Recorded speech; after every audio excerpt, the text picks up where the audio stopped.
All right, we're coming earlier today than usual, and that is because I have an interview stream later on somewhere. I can't remember where now. But anyway, welcome back to the Deepest Lore. Horus, how you doing? I'm good, thanks. Thanks for having me back. This is the big one for me. Yeah, we're going to start the Mayfest set. I'm very excited. And also joining, long-awaited return to the channel, is Simon Roberts. How you doing, Simon? Should I do a Douglas Murray intro? Well, it's a very great pleasure to be here. Sort of purr my way in. Thank you very much for having me back. Good afternoon, AA. Good afternoon, Horus. Good afternoon, chat. Nice to be back. Last That time was uncanny. I was there with you at the Henry Jackson Society. He's purred more as he's got more successful, hasn't he? Frightening. Yeah. Have you mastered Douglas Murray saying Hamas yet? That's his latest affectation. Quite.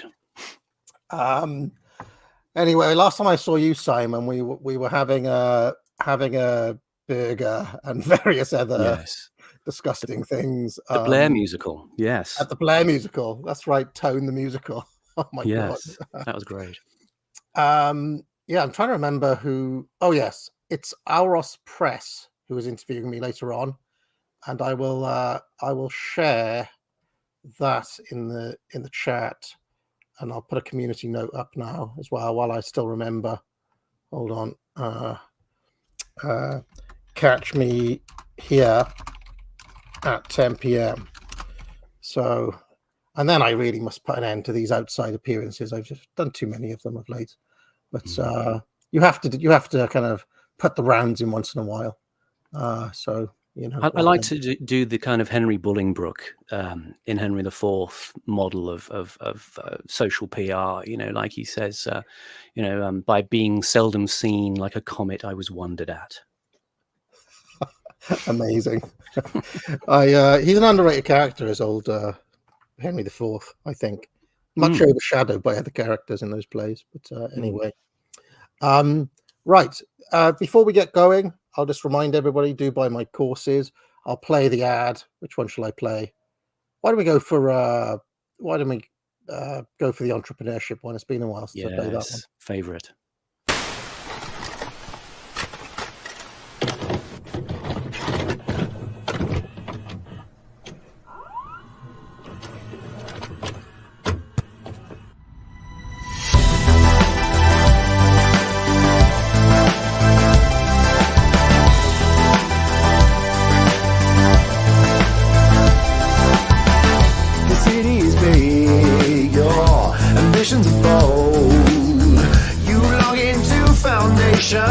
Now you're turning lead into gold. The future is yours, it's waiting.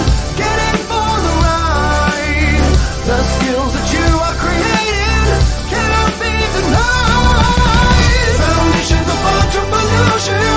This wisdom tastes like honey. Foundations of entrepreneurship. Let's make some money.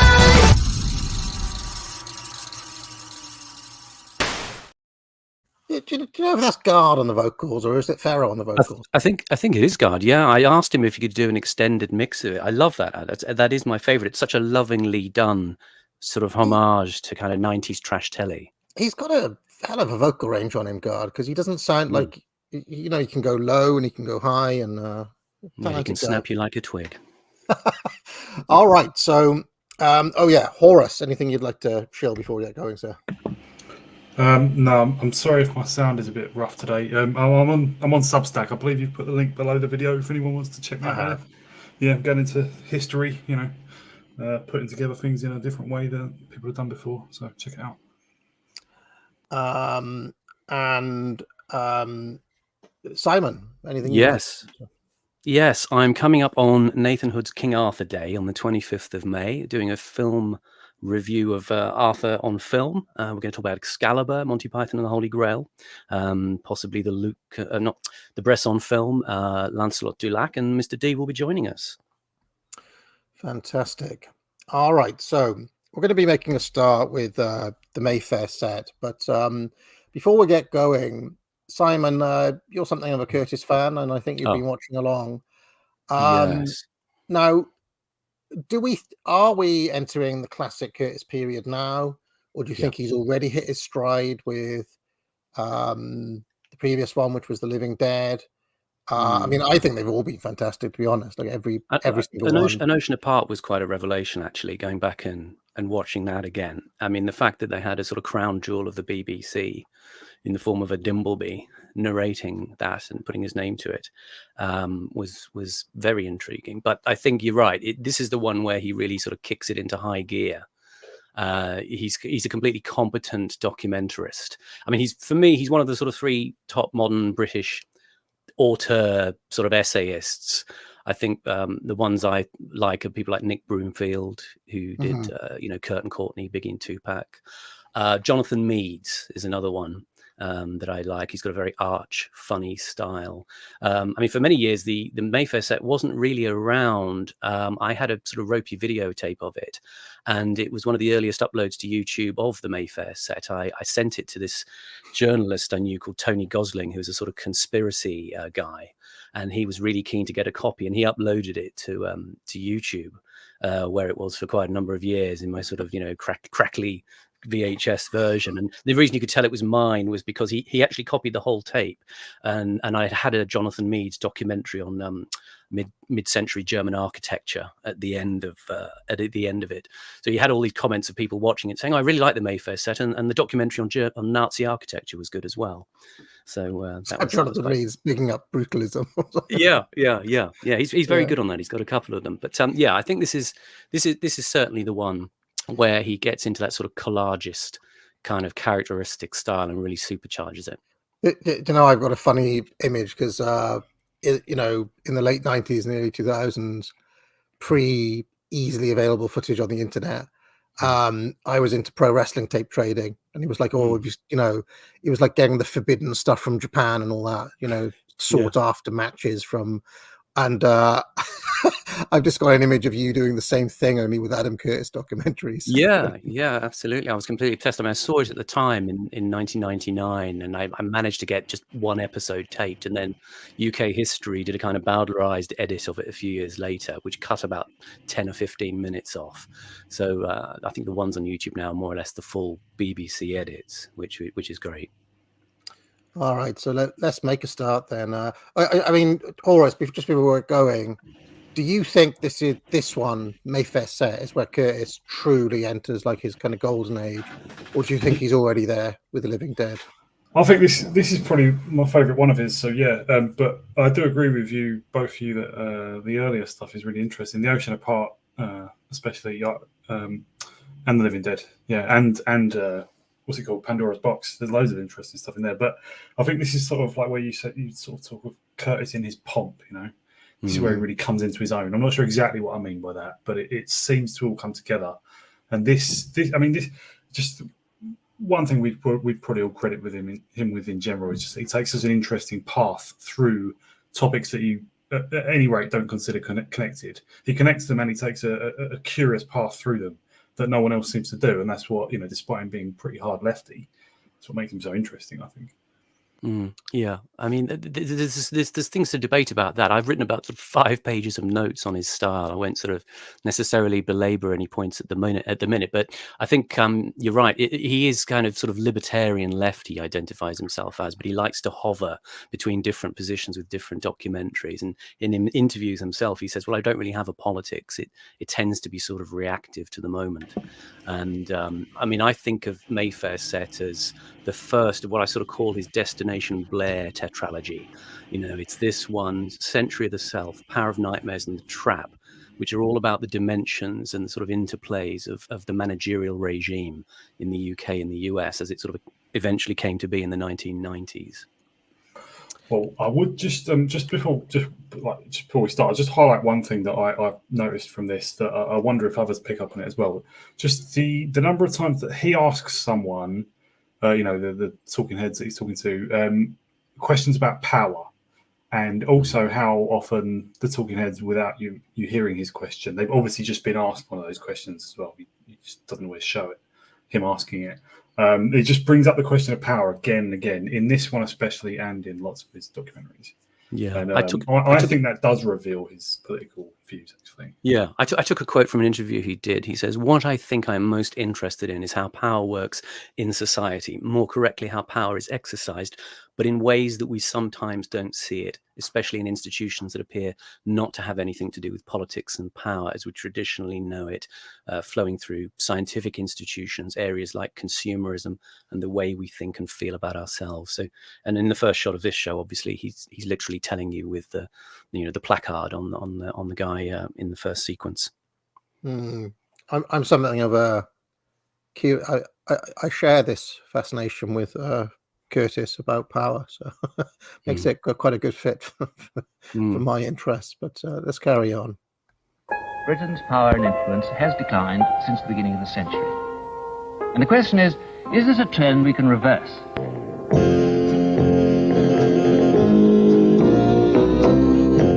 We are concerned with making money. That is what we are trying to do.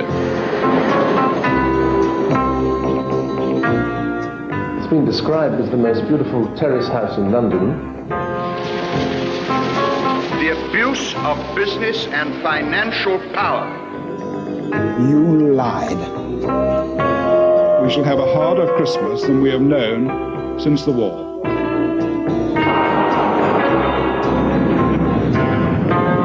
Economic activity is best left to the private sector, with market forces being encouraged to operate.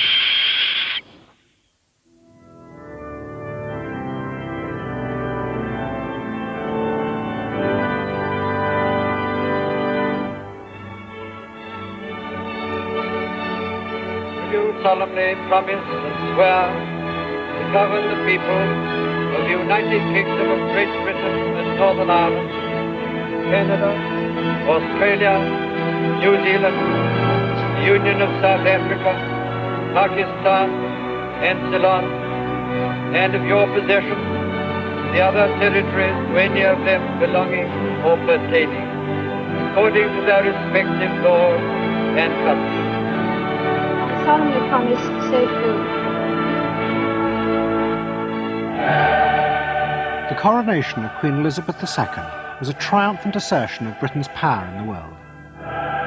But it was held in a city that was still ruined from the bombing of 10 years before. Britain had been bankrupted by the war, and many of those clustered around the new Queen knew that it could no longer afford to rule the world. But one man in the crowd was determined that Britain should remain great and powerful, and if the old ways would no longer work, then he would find a new way. He was Colonel David Stirling, a war hero famous for founding the Special Air Service, the SAS.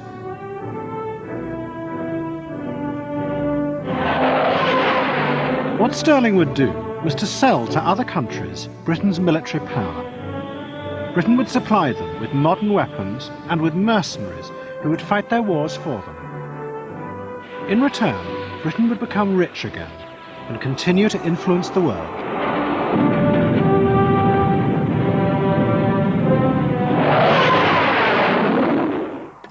Pause a second.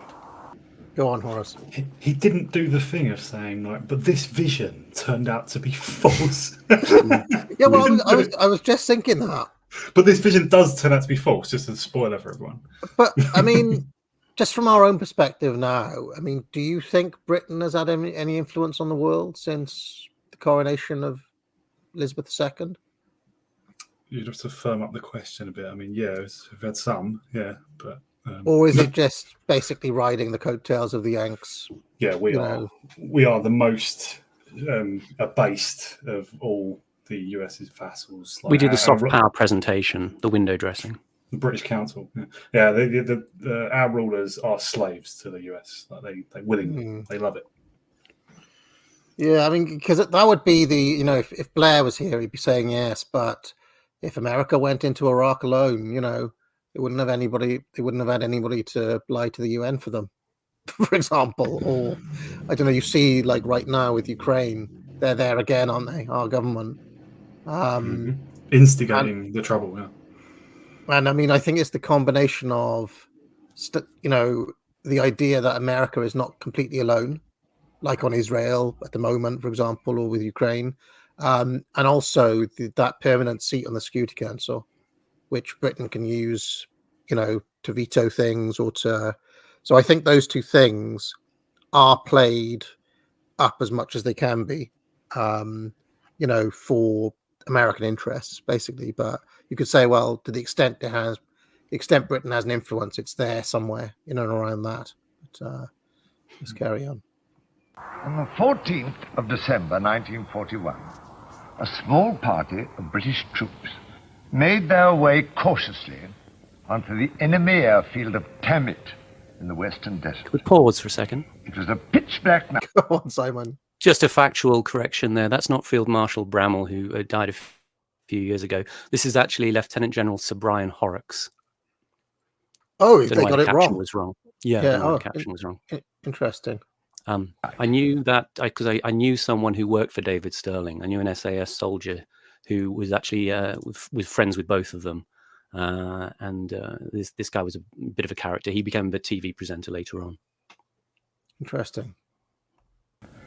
And they were moving carefully for the very good reason that they were hundreds of miles behind Rommel's front line. And they belonged to an organization called the SAS, Special Air Service. They were really a private army, started, trained, and led by a young subaltern called David Sterling. David Sterling came from a Scottish aristocratic family. With the SAS, he had invented a new revolutionary way of fighting a war. He had shown that with only a few men, he could destroy hundreds of enemy aircraft. To the army commanders, his methods were reckless, but to his supporters, it was a return to a golden age of British heroism.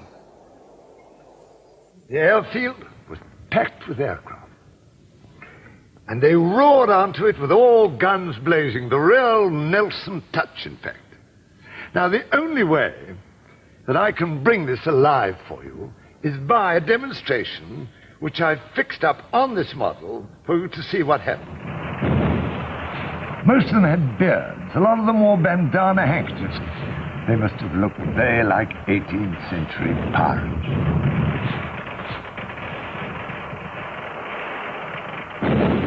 Now, what I always wonder is, how do men like this make out in peacetime?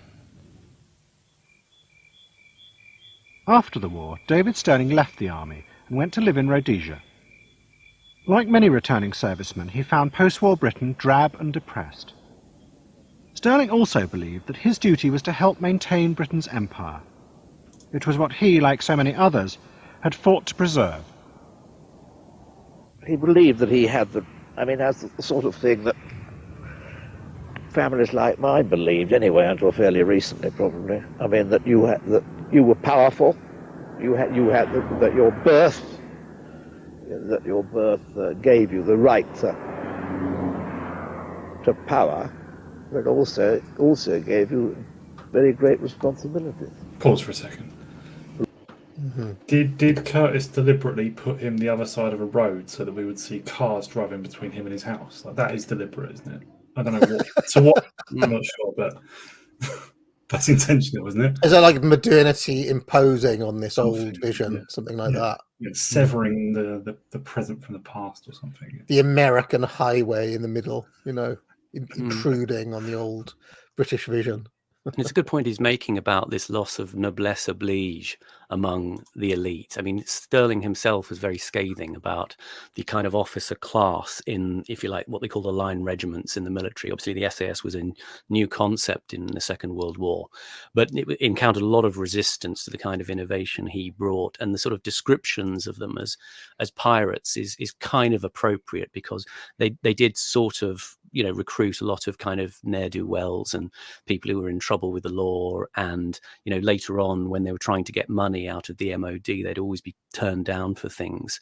I mean, I was told by my friend who was a warrant officer called Mel Parry, he died last year, and he was saying when they tasked Mel to go and set up a territorial unit of the SAS, they just really wouldn't give them any money. So what Mel would do they would sort of go into deserted military establishments and just sort of ransack bits out of them and flog them off at auctions in order to get the funding. And if they needed a power generator or something, they would just drive around, see a council power generator by the road, nick it, paint it green, and say that's ours now.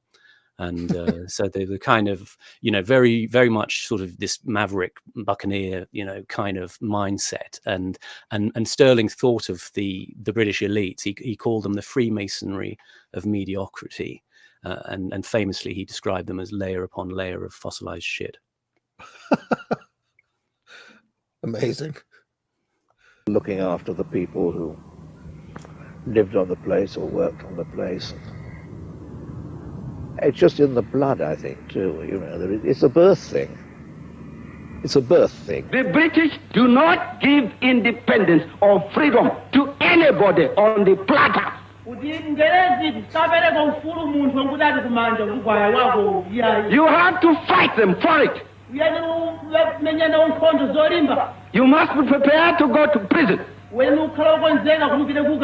To face imprisonment or even death itself. They do not give it to you as a present. In the 1950s, black nationalism. Yeah, go on. Just a quick note about Hastings Bandar.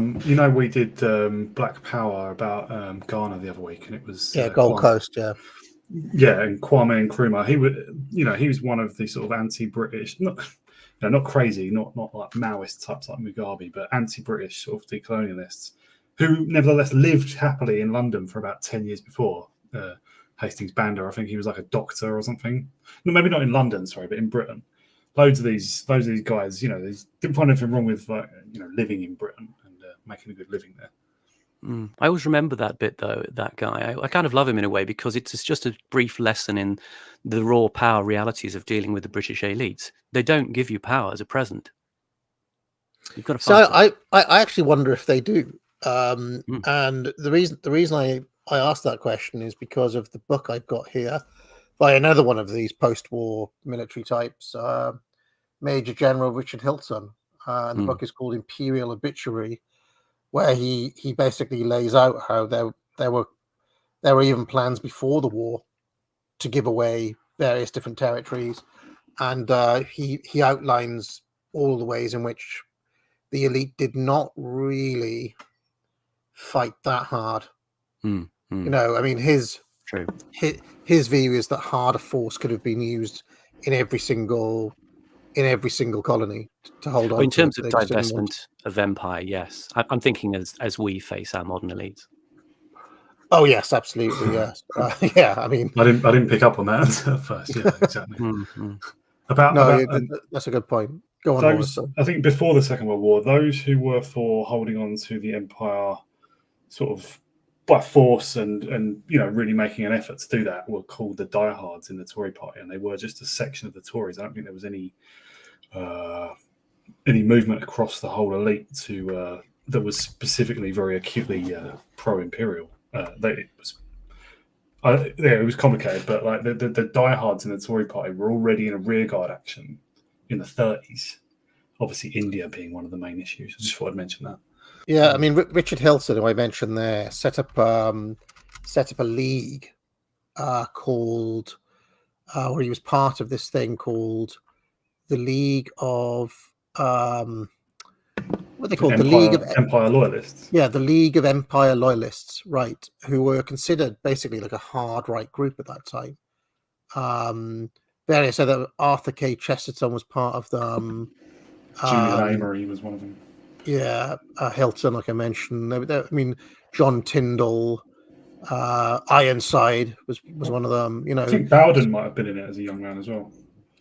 It's possible. Yeah, he was probably in and around this milieu at some point. You know, so that they are a somewhat forgotten group in the history of the British right, I would say.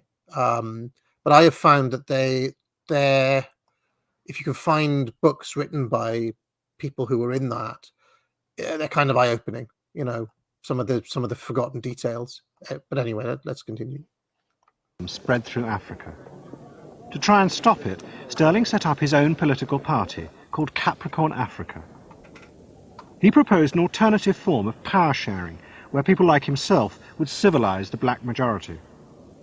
It attracted wide support among the white middle-class settlers, but it was firmly rejected by politicians in London. There are many people who take what you might call a sort of paternalist view about the African in Africa.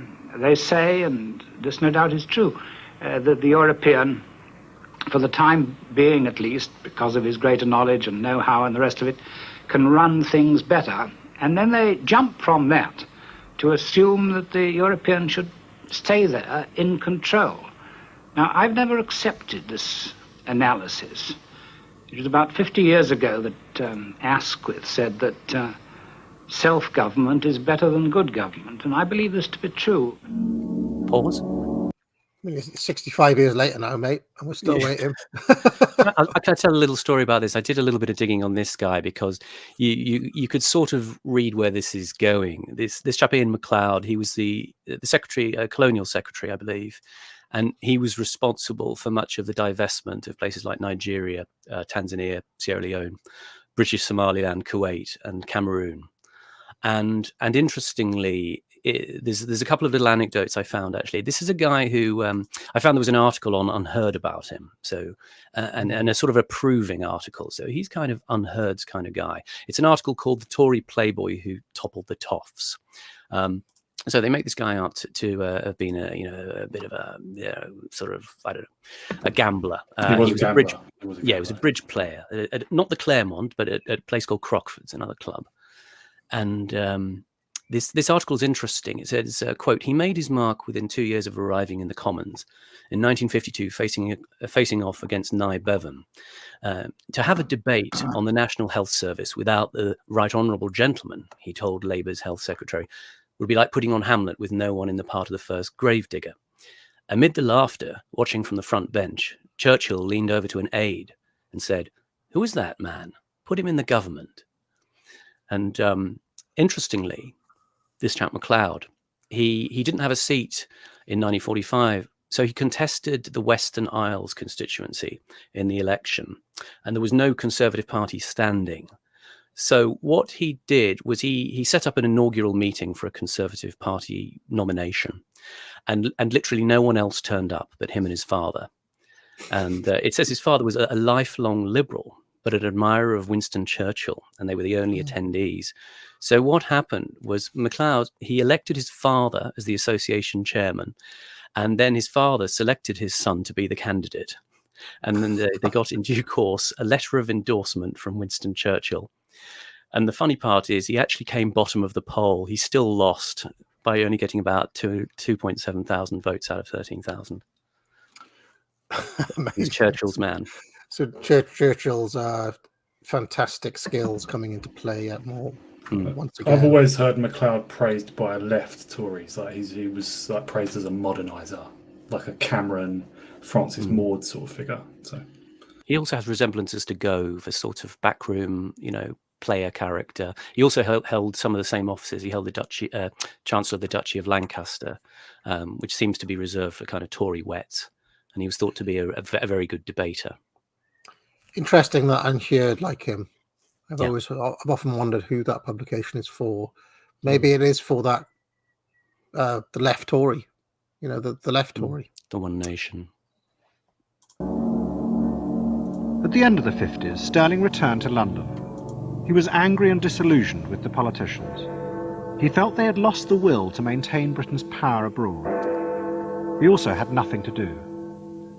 He spent his time in Mayfair at private gambling parties.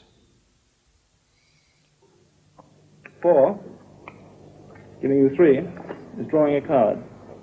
The parties were arranged by another young aristocrat, John Aspinall. I first met David Sterling when a friend of mine brought him along to one of my games. David, as a gambler, was very brave, reckless, of course, as you would expect, dangerous, because those sort of gamblers always are. He was quiet, but menacing in a funny sort of way. So with David, you always knew he'd strangled 41 men, and therefore it gave the man an aura. One wondered how many throats he'd slit. In 1962, John Aspinall opened his own gambling club, the Claremont Club in Mayfair. Sterling was one of its members. The Claremont was deliberately designed to recreate a time when Britain had been rich and powerful. I think it's been described as the most beautiful terrace house in London, built between 1742 and 1744 by William Kent, at that time the royal architect, for Prince Freddie of Wales, who would have been King of England if he'd lived, but he died, I think, at the age of 39, for his mistress, the beautiful Isabella Finch Hatton.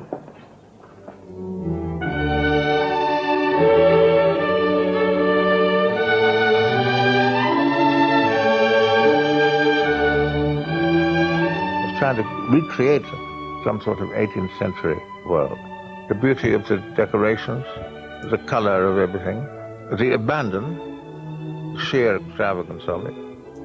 And it was an atmosphere and an ambiance where strange plants could grow.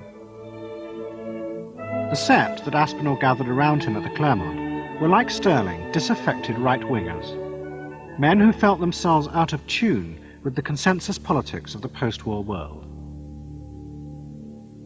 They included James Goldsmith, a playboy and ferocious gambler who was to become a close friend of Sterling's.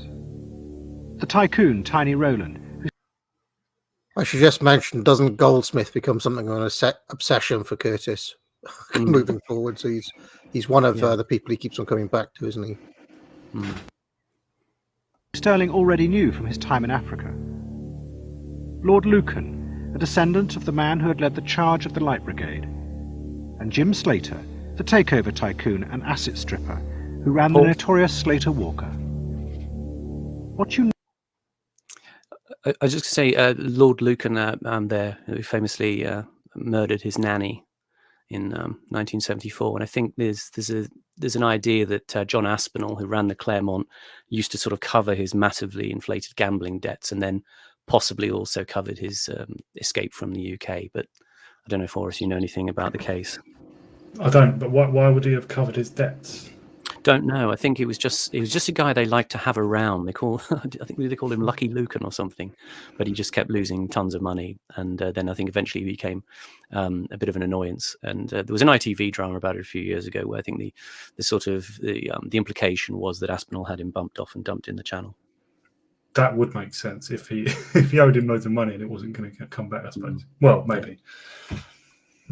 United all these men was a belief in decisive, reckless action. It was this, they believed, that had made Britain great, not moderate post-war governments. Some people actually seek risk. I think there is actually something to be said for their point of view. I mean, whether you describe it as reckless or not, but you can see where they were coming from. That risk-taking and, going out into the world and adventure were kind of the things that the spirit that built the empire in the first place, not this kind of creeping managerialism that you see after the war. So you can see where they're coming from. Totally. And Curtis mentioned there, he contrasted it with, what was it, moderate post-war governments. I mean, just anything that implies disparagement of the moderate post-war governments gets my approval immediately. I mean, we're talking about a dirigiste economy being imposed at that point, right? In the late 40s, 50s, and so on. And when Churchill and Eden and Macmillan got in, they expanded the welfare state. They expanded, state direction of the economy and stuff. So it's a depressing time for people with talent, and for people who don't want to be part of some agreement between company, union, and whatever. It was all going against people with actual initiative and talent. So I sympathise as well. And they put themselves at risk voluntarily. And I think this is a spirit that is to be admired. I think it's the spirit that built the prosperity that everybody in this country is enjoying today. Was created by adventurers, by merchant adventurers, by pirates, if you like Morgan and Drake.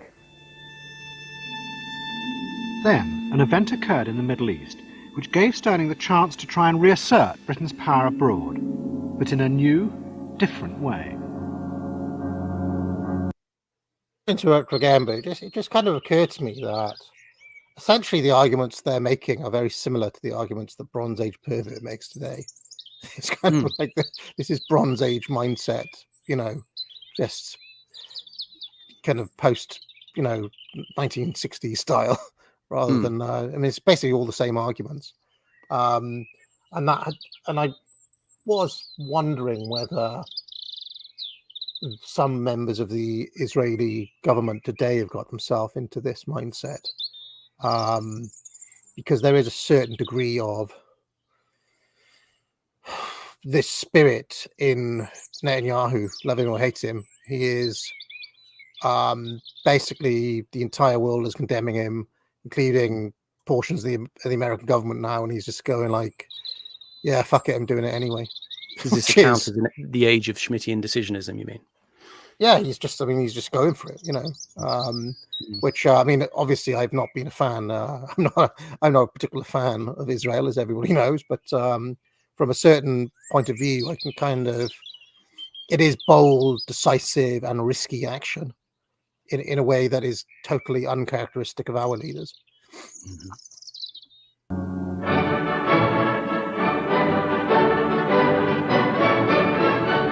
In September 1962, Egyptian troops invaded the Yemen. They went in to support a military coup against the ruling imam. The invasion terrified the West because President Nasser of Egypt was backed by the Soviet Union, and he now threatened the oil fields of Saudi Arabia. We have our troops there. We minimize the number of our troops. It depends about the attitude of Saudi Arabia, because if we leave Yemen without agreement, they will try to return the imam back to Yemen. We'll stay there until we reach agreement with Saudi Arabia. How long do you think this is going to be? I don't know. We are ready to stay there for 10 years. For the British, Nasser threatened far more than just oil. The Yemen overlooked the British base at Aden. It guarded British trading routes throughout the world, and right-wingers in the government feared that if the Egyptians, backed by the Soviets, attacked, they would paralyse Britain's economy. Their leader was Julian Amery. The prosperity of our people rests. Sorry, maybe I should have said this after, but just he was the son of Leo Amery, who I don't know if he was counted as one of the Tory diehards, but he was certainly always spoke in favour of the empire, although in his actions he did the exact opposite and supported Churchill and the war and helped destroy the empire. But yeah, Julian Amery was his son. Julian Amery also joined, I think Leo Amery did as well, but Julian Amery joined Churchill and a lot of the other sort of left of the Tory party at the time in supporting the European movement and beginning to get the idea of common Europe, a common market and then the European Union off the ground. Just a little arcana as well, like Leo Amery had another son who I believe became one of those people who propagandized for Germany during the war, despite having like a Jewish grandmother. Like Leo Amery's mother was Jewish. But despite that, sided with Nazi Germany and propagandized for them during the war. Quite funny. Wow. Really, on oil of the Persian Gulf, the rubber and tin of Malaya, and the gold, copper, and precious metals of South and Central Africa. As long as we have access to these, as long as we can realize the investments we have there, as long as we can trade with this part of the world, we shall be prosperous. If the communists were to take them over, we would lose the lot. Governments like Colonel Nasser's in Egypt are just as dangerous. David Stirling was a close friend of Julian Emery's, and together they were determined to find a way to stop Nasser. But Nasser had humiliated Britain once before at Suez, and they knew the British government would do nothing officially to stop him. They had neither the will nor the money. Stirling and Amery had dinner with the... I should just mention, by the way, that from a completely different point of view, from the Egyptian point of view, you could say, or from a Volian perspective, there's something to be said for Nasser and that whole project as an interesting one. My buddy Panama Hat looked into that in the past and talked about some of the intellectual influences behind Nasser as a kind of revolt against the modern world. So it's kind of interesting. But anyway, let's continue. Foreign Secretary Alec Douglas Hume at White's Club in St James's. They proposed a plan. A group of ex-SAS men would mount an operation to fight the Egyptians, but they would do it privately. In this particular time, we're talking about in the 60s, British governments had lost the will, in some ways, to engage in this sort of operation. There was a great need for stability. There was change taking place all around. Revolutions, coups, and we could do something which the British government no longer had the will to do, helping to get rid of a foreign power in the Yemen. So it was logical for private enterprise to pick up this particular challenge. And particularly as we felt it was very important for British national interest. The British government agreed to the idea. Stirling would help to organise a private war in the Yemen, but they wouldn't have to pay for it, and no one would ever know they were involved. But Stirling's team now had to find the money for both men and weapons. In secret, a member of the team flew to Saudi Arabia. Stirling already knew Prince Faisal, the most powerful of the king's sons. Sorry to interrupt again, but it does make you wonder how much of this stuff goes on today, doesn't it? Just to add something here as well. This is... Oh, sorry. Sorry, go on. Go on, Horace, go on. I thought you'd finished.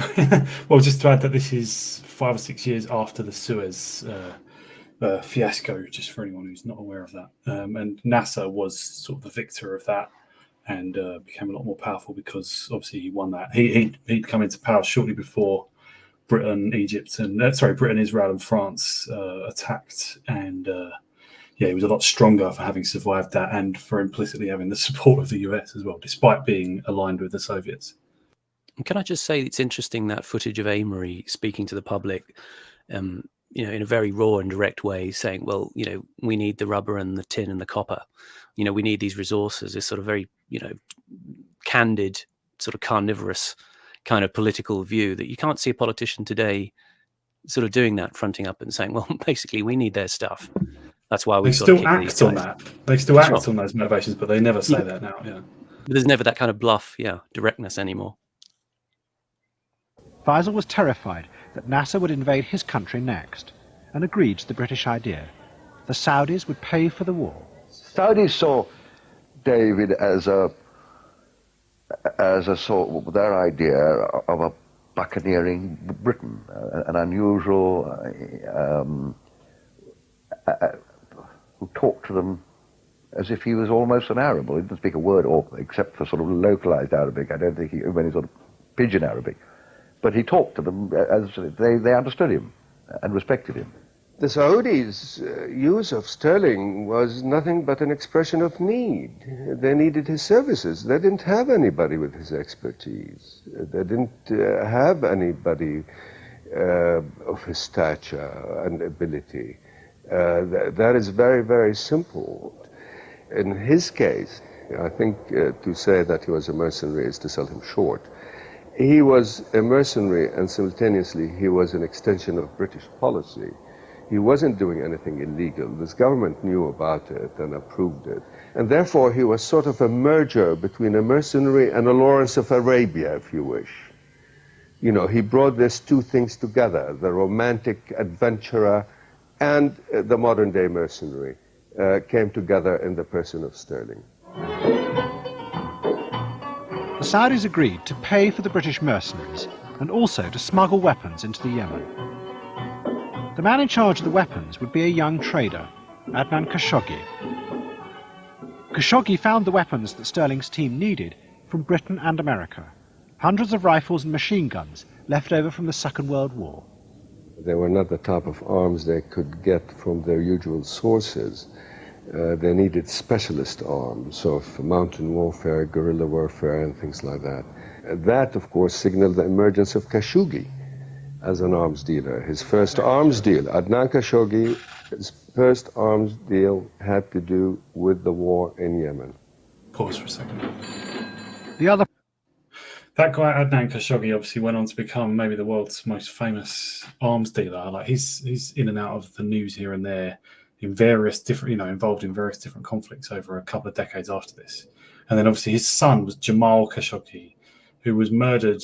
Well, he was disappeared, wasn't he, from the Saudi embassy in Istanbul, I think. He went in there. I don't know if he was lured there or forced to go there somehow. But he never re-emerged. His body was presumably disposed of in the embassy. And he's like, obviously, I think he's of Saudi background, but was a renegade spy. I mean, people said he was a spy for Qatar, but it seems, I'm basing this on the book by Mark Curtis, one of Mark Curtis's books. He's a nutbag leftist, really, but his books are quite informative. But yeah, he describes in that how like arms dealers get involved in, they become courted by various intelligence agencies and obviously politicians because of their role as sort of intermediaries in conflicts. And also their favour matters, doesn't it? Social cachet as well. I mean, I remember, Khashoggi was a kind of sort of very seen as a sort of very glamorous kind of figure in the 70s and 80s. He was the typical profile that intelligence services look for of, the popular wealthy industrialist who has lots of parties where, he connects to lots of people, lots of networks. And I always remember, I think he had a massive yacht or something like that, didn't he? It was always kind of being talked about. And he was always sort of being seen with kind of, the supermodel types. And, he was very much a sort of international jet set figure that people sort of forget now. Probably benefits somewhat from spy mania as well, doesn't it? Mm. Very, very interesting. Yeah, I was thinking Bond sort of figure.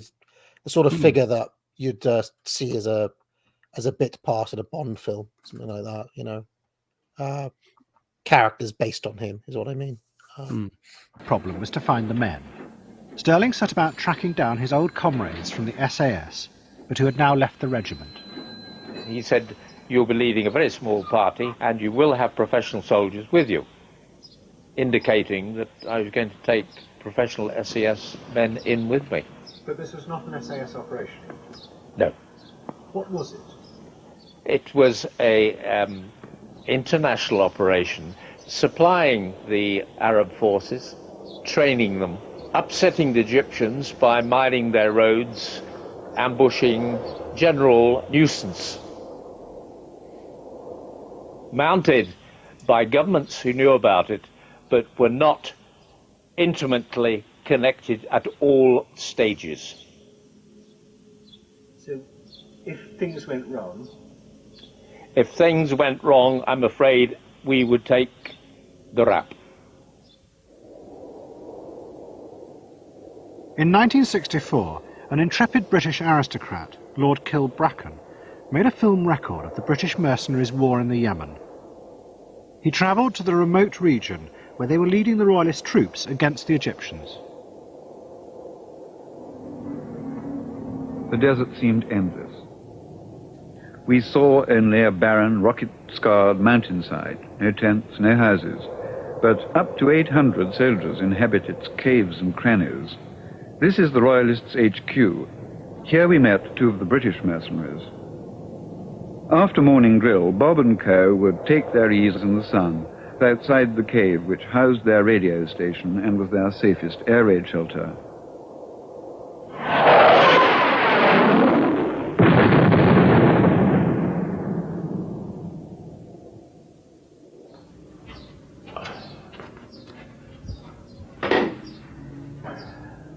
That photograph was taken at about 8,000 foot above sea level. One had to be disguised, otherwise the information would get back and the Egyptians would come and bomb you. Parts of out and out war, mortaring and shooting up of their convoys. The capital was completely cut off from Hodeida, their supply route from the sea. And we kept the Egyptians really tied down, and at one stage were completely running the country. If the tribesmen were properly led, which is always terribly difficult, and properly directed, then we, with a small force, we could achieve a great success against a conscript army who didn't really want to be in the Yemen in the first place. Pause for a second.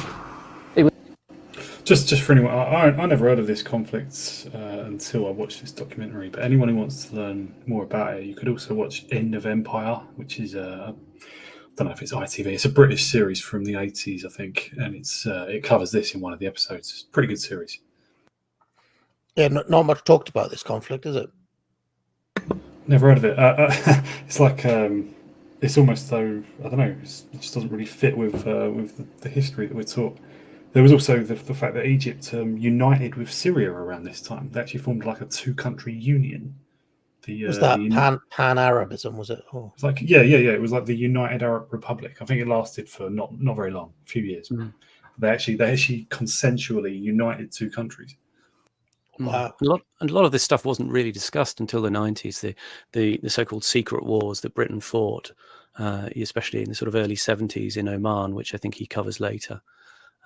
This wasn't sort of really very openly acknowledged. It was very exciting. It was very exciting because at one stage one actually thought one was changing the course of history. And I think one felt that we could create countries in a better image if they were tied to Britain. It probably an incredibly arrogant thing to say. But we just felt that we probably could. What was invented in the Yemen was a new, private form of foreign policy for Britain, paid for by other countries' money. But then, at the very moment when Sterling's team seemed to be on the brink of success, an economic crisis hit Britain, which threatened his whole concept.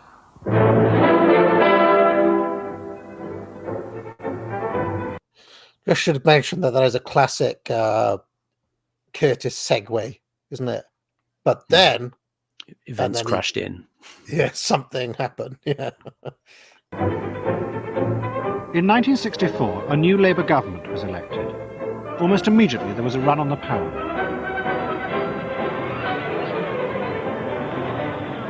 Mr. Brown, yes.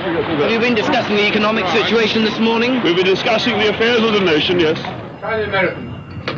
Have you got any money here, John Harvey? Faced with Labour's promises of increased social spending, the markets panicked and began to pull their money out of Britain. Sure. Nothing there at the moment. A lot of the essential economic decisions for a government were taken externally and not inside the country at all. And who were they taken by, those decisions? They were taken by investors abroad deciding where to put their money, by bankers abroad deciding where to put their money. Sorry to pause it, but do we believe this is what happened to Liz Truss, like recently? Similar thing, really, isn't it? If you could think of someone more inept than Dennis Healey at financial management, yeah. Named Liz Truss. No, yeah, something like that. That thing that happened to Liz Truss was blatantly organised by loads of different people. That was an attack. It was, we're going to get rid of her like today, and they did it. No, I don't think it is the same thing, because this is what Labour. I don't know if they still do this, but they did this for a long time. They always complain that there's a massive capital flight from their attempt to basically seize everyone's capital. They think that's really out of order. I've seen like articles, many articles over time where they describe this happening. President Mitterrand took over in France in about 81 or something, and yeah, just a massive capital flight from the country. Obviously, because he's he's proclaiming that he's going to impose a much more socialist economy. Obviously, the returns of keeping capital in this country are thus diminished, right? So you try and get ahead of that. You try and preserve your money by getting out before the government can get it. Leftists think that's really out of order. And Healey, well, I know he was on the right of the Labour Party, but it's the same thing here. It's like, yeah, they're running away from your threat. You are a threat to them. So yeah. I mean, famously, this was what Taxman was about by the Beatles, wasn't it? The Beatles also fled during this period, did they not? Yeah. Yeah, and in Taxman it says, "Ha ha, Mr. Wilson, ha ha, Mr. Heath." Mr. Heath, yeah.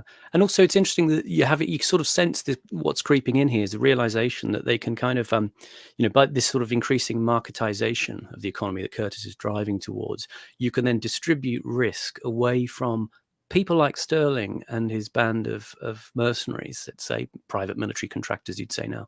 You can distribute the risk away from those sorts of people who are, in a sense, your old-fashioned, organized military elite minority who can take over countries with a small amount of resource because they have that expertise, they have that buccaneering ruthlessness. And a way for governments to sort of disavow or disacknowledge that or put it at arm's length is to sort of farm responsibility out, like Healey is saying here. Oh, it's the international markets that do all this stuff. I don't know why we were getting Fs in the chat. Well, why were we getting Fs in the chat? What happened? Is it because I went a bit free market rhetoric? Like is that alarming to people? I don't know. Pro property and stuff. Don't seem. No, I think there was buffering or something. There was buffering. Oh okay. But anyway, I'm sure it will still be there on the replay because as far as I could see, we were still on air. So, all right, let's continue. And by youngsters like the ones in this room who are speculating, sending billions of dollars across the exchanges every day in search of short-term profit. Oui, je peux vous donner 5 millions de francs belges. It was a battlefield with the markets. They were pressing for big increases in interest rates, increases in taxation, cuts in spending. And the markets can still do that to any country in the world. The effect of the economic crisis was dramatic. To save the pound, Labour decided on wide-ranging spending cuts. And one of the main targets was defence. Pause for a second. Denis Healey had been made Minister of Defence, and in early 1965 he began a series of enormous cutbacks. I just want to take issue with what Healey said, that the markets were calling for higher taxes. No, they weren't. Of course they weren't. That's absurd. You mean this? That's just he's just referring to what he's prepared to contemplate. Obviously, markets never call for higher taxes. And it's the same displacement, isn't it? Yeah. Yes. He closed the overseas bases and brought the troops who had once protected the empire back home. It was a deliberate end to the idea that Britain was a great power. I would really like to make this point very strongly. I don't think it is worthwhile spending a lot of money to try to change the course of history outside Europe or to protect national economic interests in foreign countries. Pause. We can't go on being the... It's the classic speaking in the Blair mode of inevitability there, isn't it? We cannot stand against the tide of history. This is all happening. Do you guys remember? Oh, and Obama, obviously, the arc of history bends towards progress, as in what we want, and so on. Do you guys remember when Denis Healey died about 5, 6, 7 years ago? No. His eulogies, his obituaries, sorry, in the papers were, I think, unanimously, strongly praiseworthy. Right, he was beloved by the whole media class in Britain and politicians, basically because he was totally unprincipled, because he was right between, he was in his own party, he fought the left, he kept the left, the ideological people out of power, and so the Tories and the Telegraph and people like that, they love him because that's what he wanted. He just wanted politics to be one continuous fix of the centre ground. So you've got a proto Blair, if you want, or proto Kinnock. Exactly, and in the same way that a lot of the centre-right press likes Blair, right? And a lot of the Tory party admire Blair.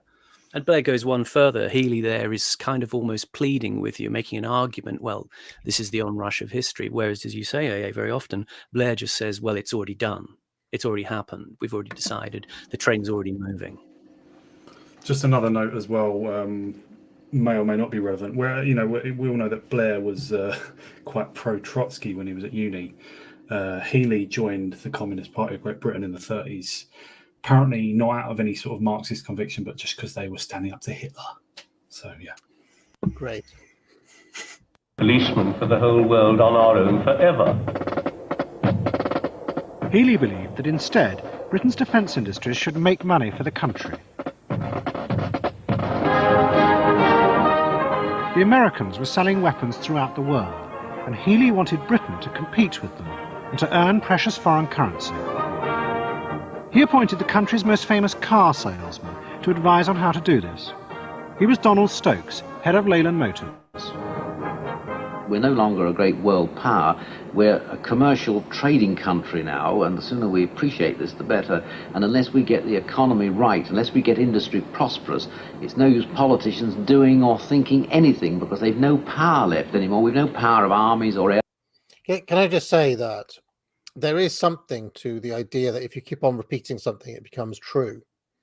So, like Healy is obviously a declinist. This dude is obviously, there's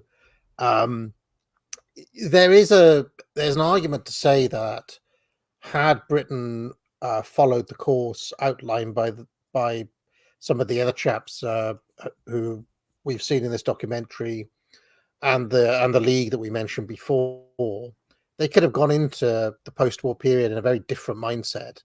I mean, do you think there's any chance that they could have rebounded rather than come to this notion that essentially Britain was a glorified used car salesman now? Do you want to take that, Horace, or should I? I think the tragic irony of it all is that trying to hold on to the empire was part of the cause of the war, and the war was the cause of our financial ruin, which was the cause of needing to dispose of all the colonies.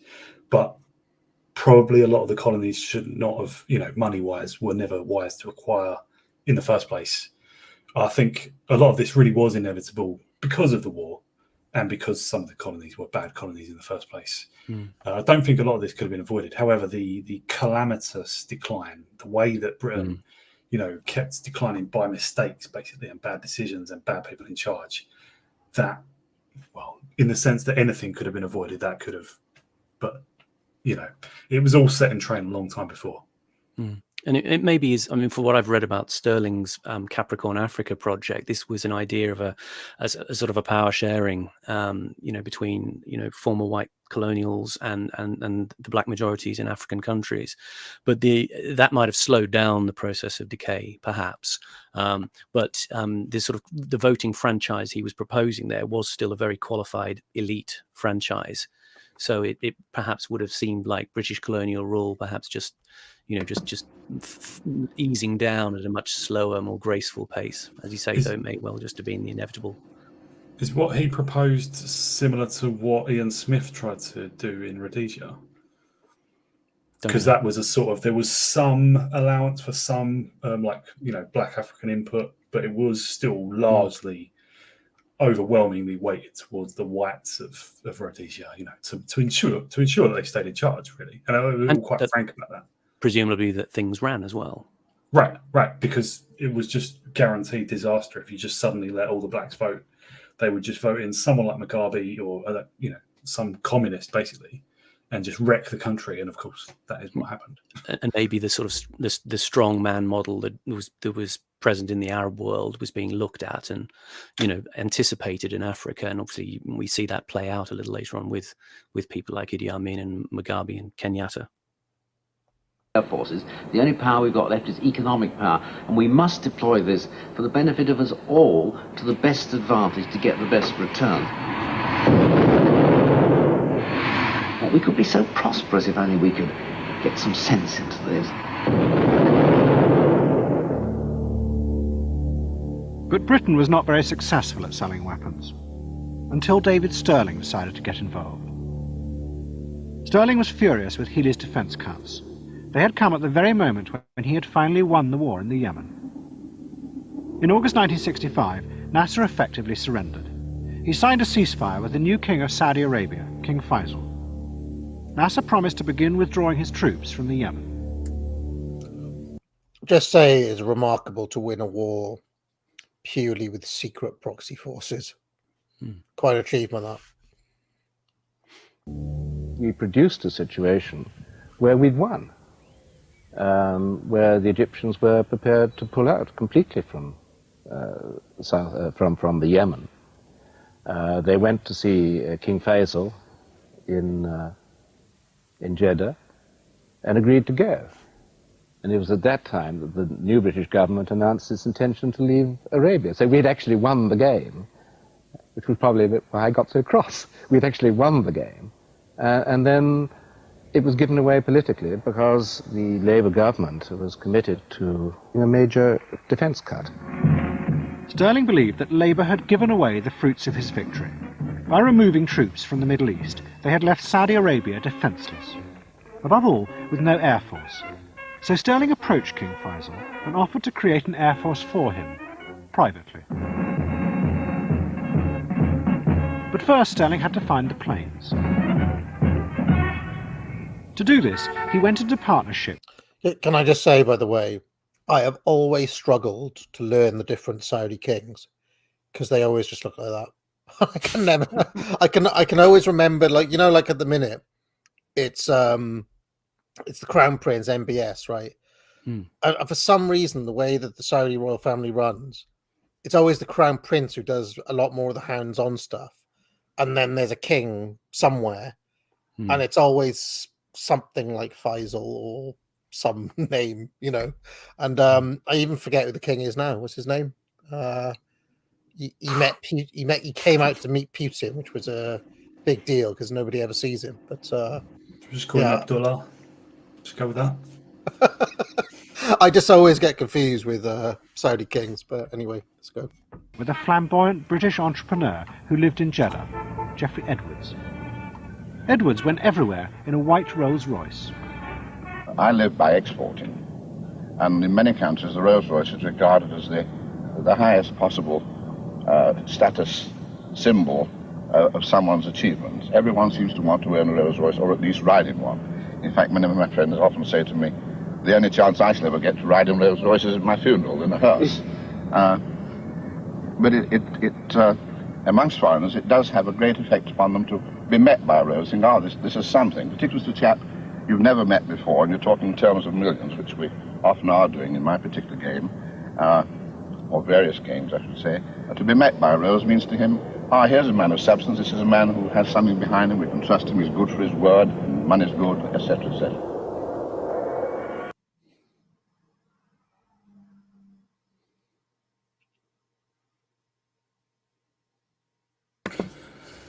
I think you've just stopped the feed, the documentary, I mean.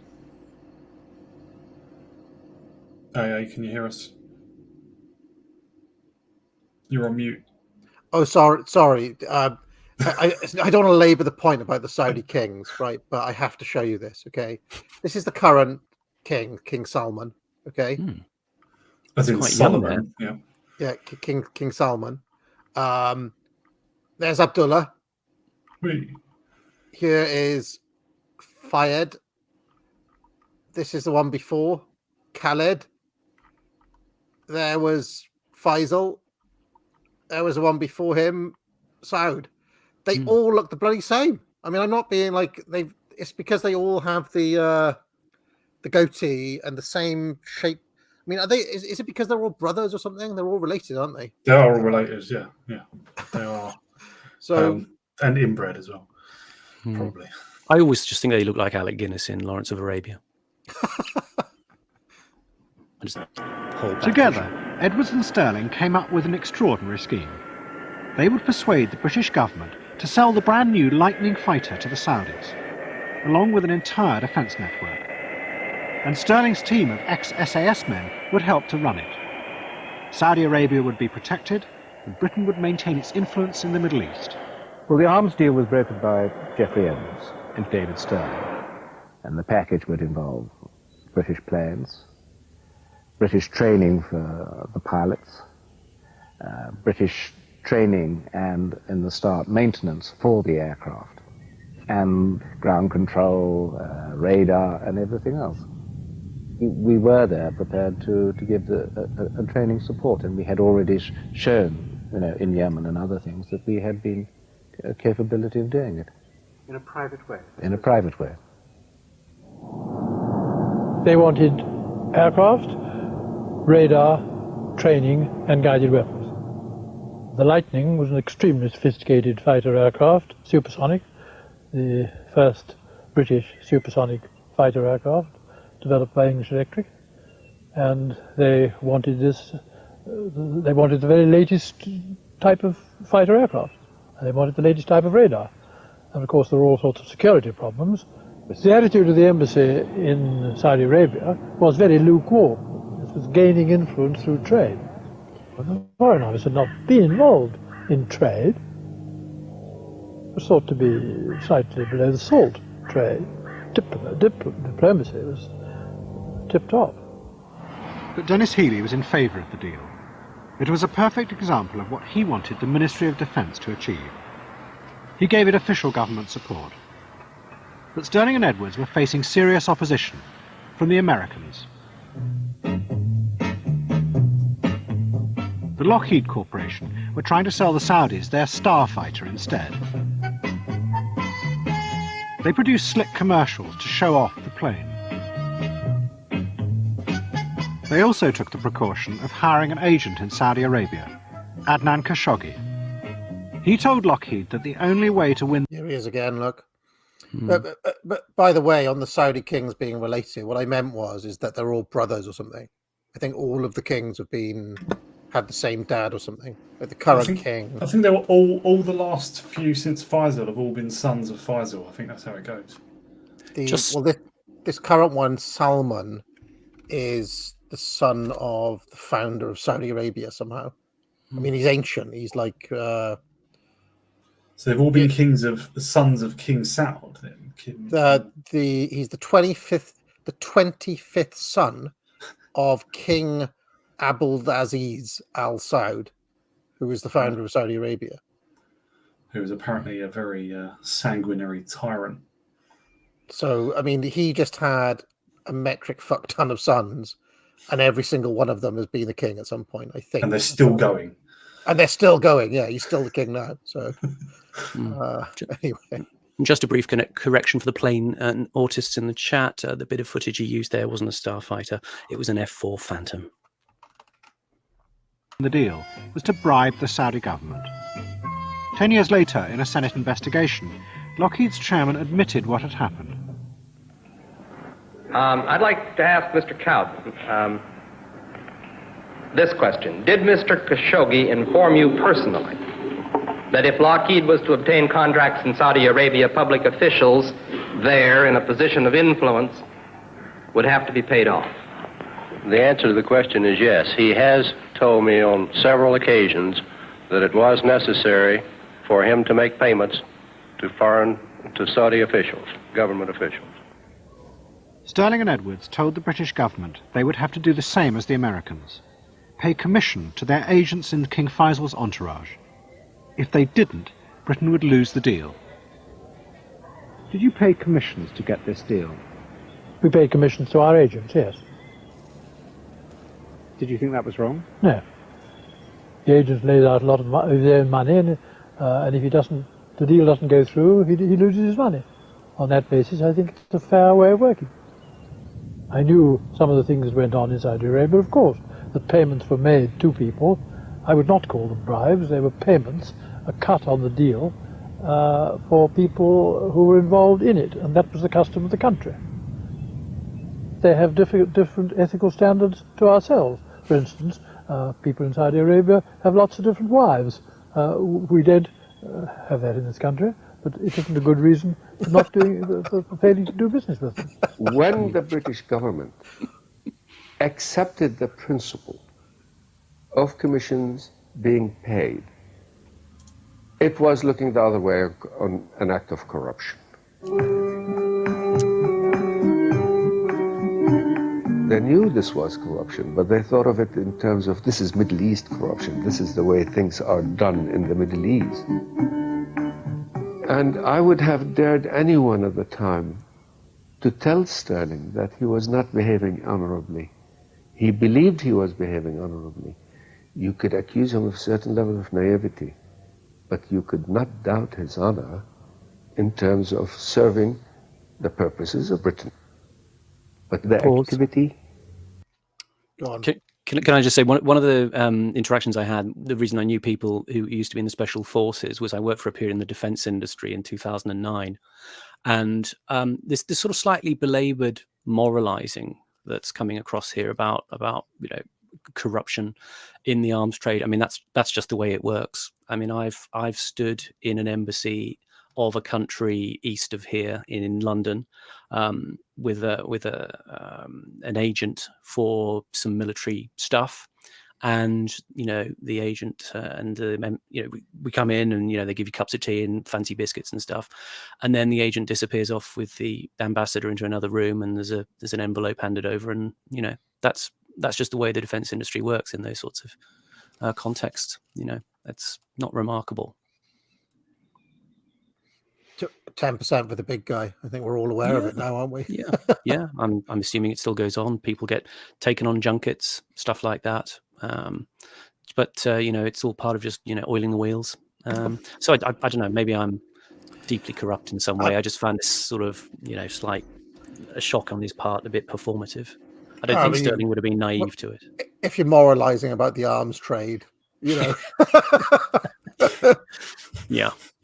There's also obviously the way that they do, the way that people can be incentivized legally in Britain as well. It's just you get promised a directorship for afterwards, for after you're in your current role.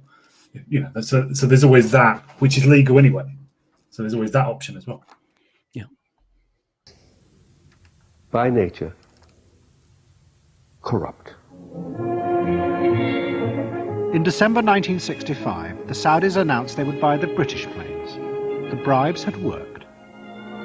It was the biggest export deal in Britain's history, and King Faisal came on a state visit to celebrate it. It was also the beginning of the modern arms trade with the Middle East. Do you think Queen Elizabeth lost track as well? When she was, she must have met them all at some point or another, being like, "Oh, Faisal, nice to meet you again. Oh no, I'm Abdul or whatever." That's probably why she played it safe, didn't she? She said she liked all the presidents of the US. She liked all the kings of Saudi Arabia. She got on well with all of them. Yeah. Oh, hi, Your Majesty. Which has grown to dominate Britain's economy. And from it also came a much wider commercial relationship with Saudi Arabia. It gave us a great leverage in. It brought a lot of Britons in at a time when there were very, very few. And a lot of things came along as byproducts of this particular deal. Deals for hospitals, deals for all sorts of things, deals for building roads, deals for building palaces, deals for building airfields. It all came as a byproduct, a major, major, major byproduct. So this £100 million arms sale came to be worth billions in terms of trade for Britain, and also it maintained our influence there to this present day.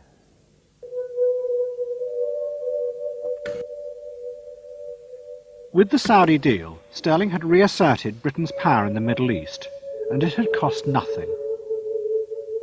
But it was only the start. As the limits of Britain's official power in the world became ever more clear, Sterling found other ways to secretly influence the policies of other countries. And again, he would run it as a business.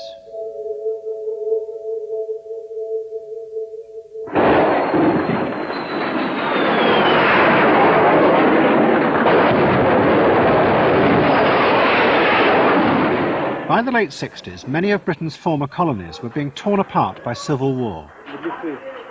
In Nigeria, the federal government were fighting a vicious campaign to stop Biafra from seceding. The British government were secretly supplying the federal side with weapons. Their aim was to protect Britain's oil interests in Nigeria. But the Sunday Telegraph printed an internal government report which exposed this, and there was an outcry. The man who leaked the report was an idealistic young journalist, Jonathan Aitken. If you had known in advance how much trouble it would have caused, would you once again have passed on that report to the Sunday Telegraph? Well, my goodness, that's a difficult question. I think the answer really is this, that given that situation of that ghastly war going on, and given the fact that I believed I received that information in good faith, I think it was my duty as a journalist, and indeed as a citizen of this country, to pass on that information. So I think the real answer is yes, I would do it again. Pause. Go on, Simon. His moralising will come back to haunt him later in the series. Do you think any journalist today working for any of the major newspapers would say that? What he just said? Can slime talk? There were protests throughout Africa. Britain was seen as helping the Nigerian government to pursue a policy of genocide. The scandal also split opinion in Britain. Should we stop sending arms to Nigeria? Whether this would have any effect or not, should we stop sending them now? Sorry to interrupt, but I long for the days where television is simply four men in tuxedos, middle-aged men, posh, studios, smoking, talking about serious matters. So this, yeah. I'd love it if TV was just that. I'd watch TV all the time if it was this. Yeah. Hugh Fraser. To my mind, it's a very simple, and the answer is yes. The alternative is, as proposed by people like Woodrow Wyatt and an MP in the Times today, is to keep up with the Russians. This is morally absolutely intolerable. It's politically inept. Your policy is losing out. You're making a fool of ourselves throughout the world. The people are regarding this country with moral obloquy. It's not this merely question. The policy has failed. If we don't supply arms to the Nigerian government, the Russians are going to go on doing it. The Russians have told the Nigerian government that whatever happens, they're going to see them through to victory. Well, is it wise that we should allow the whole of this vast area, with 52 million people in it, with more oil in it than Kuwait, to fall into the hands of the Russians? I mean, it's absolutely crazy. Pause. Go on, Simon. Just a footnote. That guy Woodrow Wyatt, he was married 4 times. He was a lank-haired stud. Amazing, because I was just thinking that, like, if he was around today, he'd probably just be an incel on the internet or something. But back then, he was a man who wielded power, influence, and obviously had the ladies too. He ran the Tote, the British gambling company. So, like lots of people in this political set, they're all into gambling. Interesting. I like the fact that the Conservative used the word, what did he say? Obliquely on mainstream television. Yeah, you better get a better class of insult. The federal government won, helped by the British arms. But the resulting scandal clearly showed the limits of Britain openly using arms sales as a tool of foreign policy.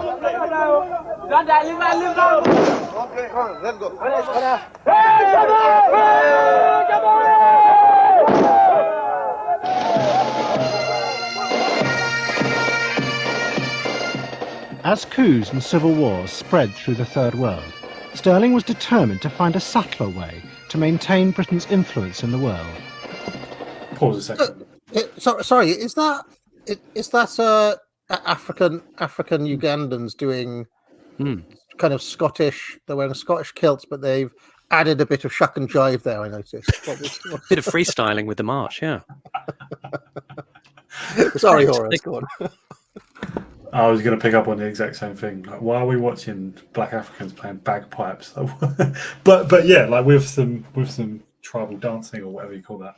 I think it just shows the wonderful eye for footage that he's got for archive. It's quite a nice homage to Scottish traditions as well. I just don't know why East Africans are doing it. It's good, nice. I want to see the shuck and jive again because it's kind of. Watch this now. Look. As coups and civil wars spread through the Third World, Stirling was determined to find a subtler way to maintain Britain's influence in the world. He set up a secret organisation called Watchguard. Its job was to provide African and Middle Eastern leaders with a private army of British mercenaries. They would prevent the leaders that Sterling approved of from being overthrown.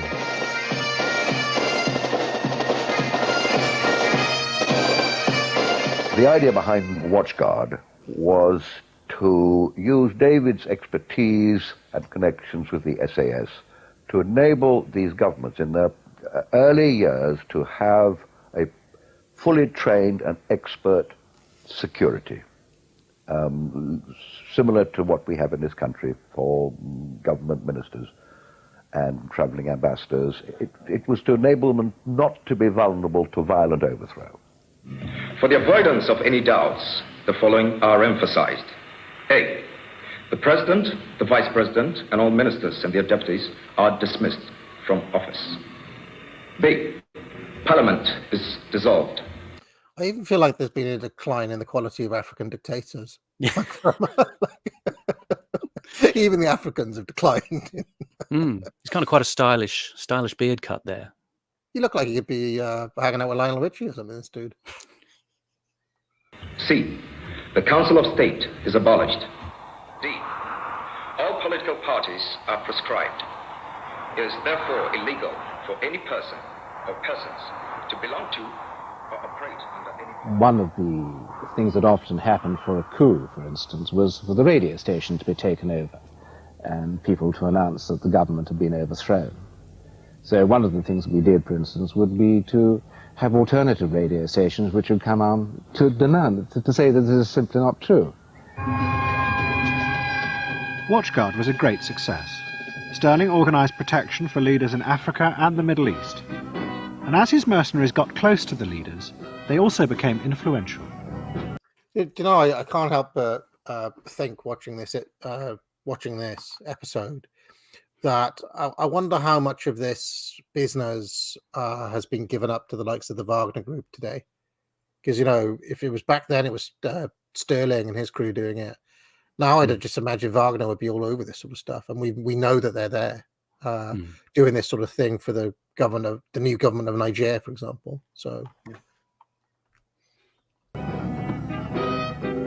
Anybody who is involved in the personal security of any ruler gets very close to that ruler and to his ministers. Very close indeed. And how much influence can one then have? Immense. In Oman, many of the Sultan's advisors were ex-SAS men. They ran the Sultan's guerrilla war against Marxist rebels. The rebels made a propaganda film attacking the Sultan and his British mercenaries.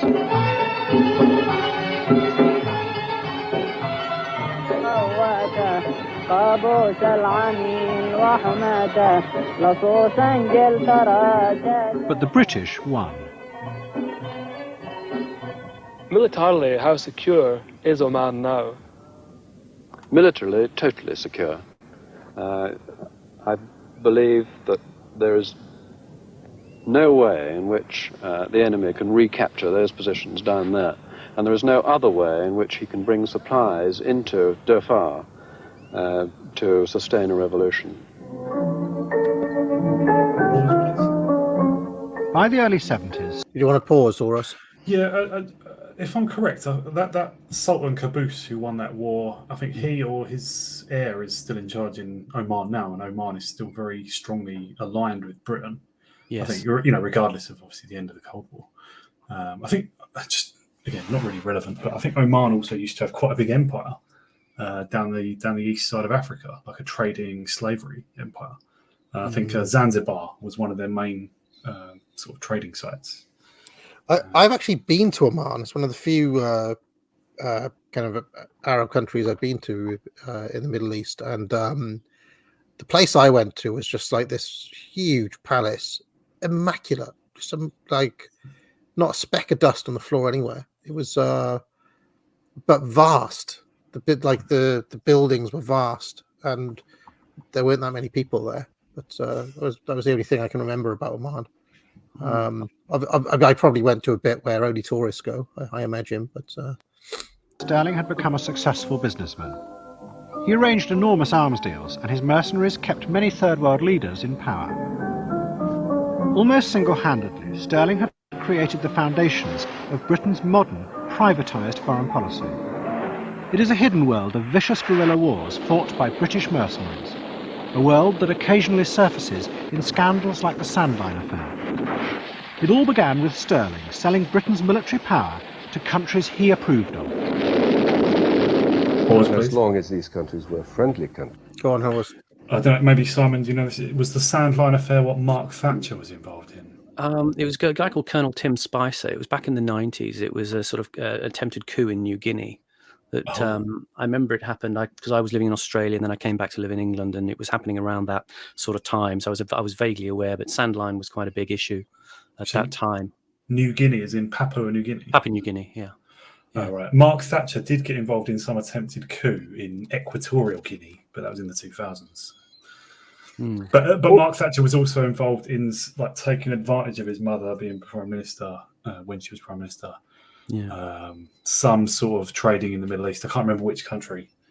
But yeah, Sandline was different from that. So yeah. Okay. Yes, I think there was an SAS involvement in Equatorial Guinea, a captain called Simon Mann, who was put in prison out there, and he eventually was released.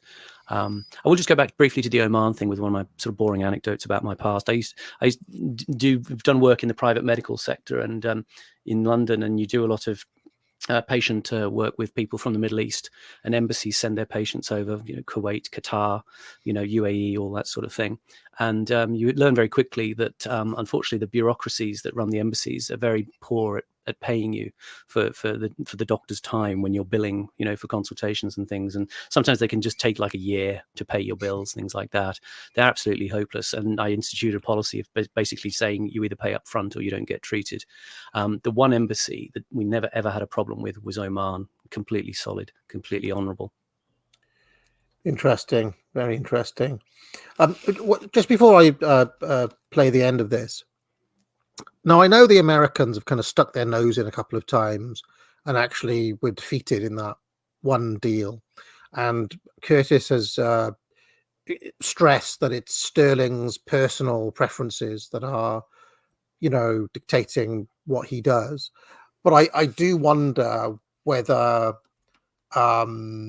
wider geopolitical goals had anything to do with what he was up to.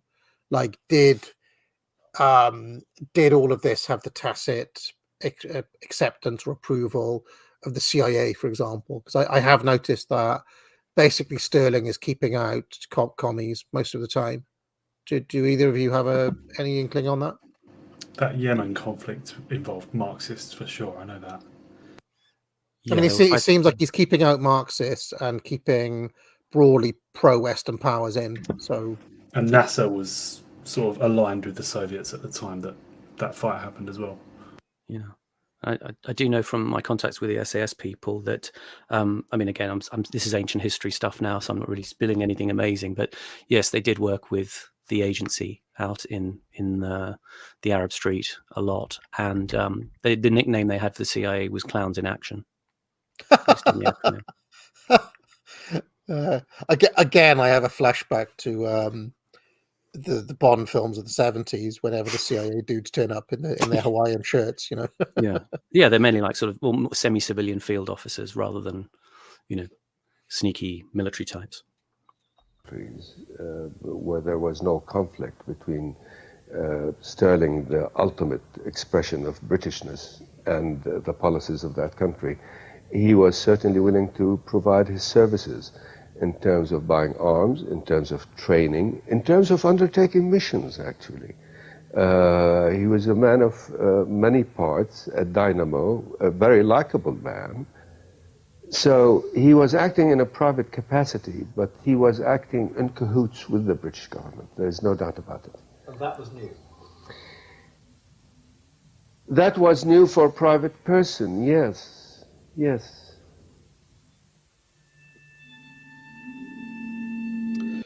Sorry to... I'm actually not sure about that guy's take that was new. I can imagine in the 19th century, there was a ton of stuff that was done, quote unquote, privately like this. I mean, most of the African colonialism that we think of as private endeavors. You know, whether it's you know, well, you can name all the famous African explorers or conquerors or whatever.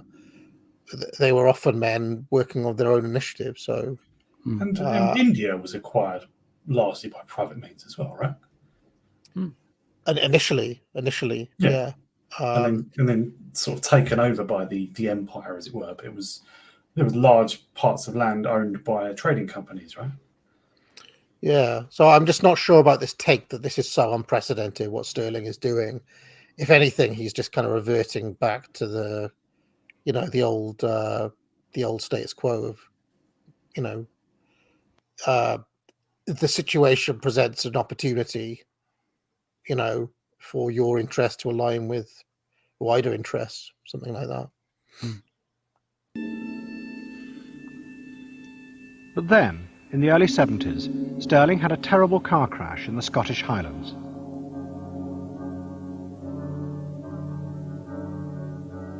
He nearly died and spent a long time recovering at his family estate, Keir, in Scotland. Stirling was forced to give up all his mercenary activities and his arms dealing. He went into semi-retirement. His crusade to keep Britain powerful seemed to be over.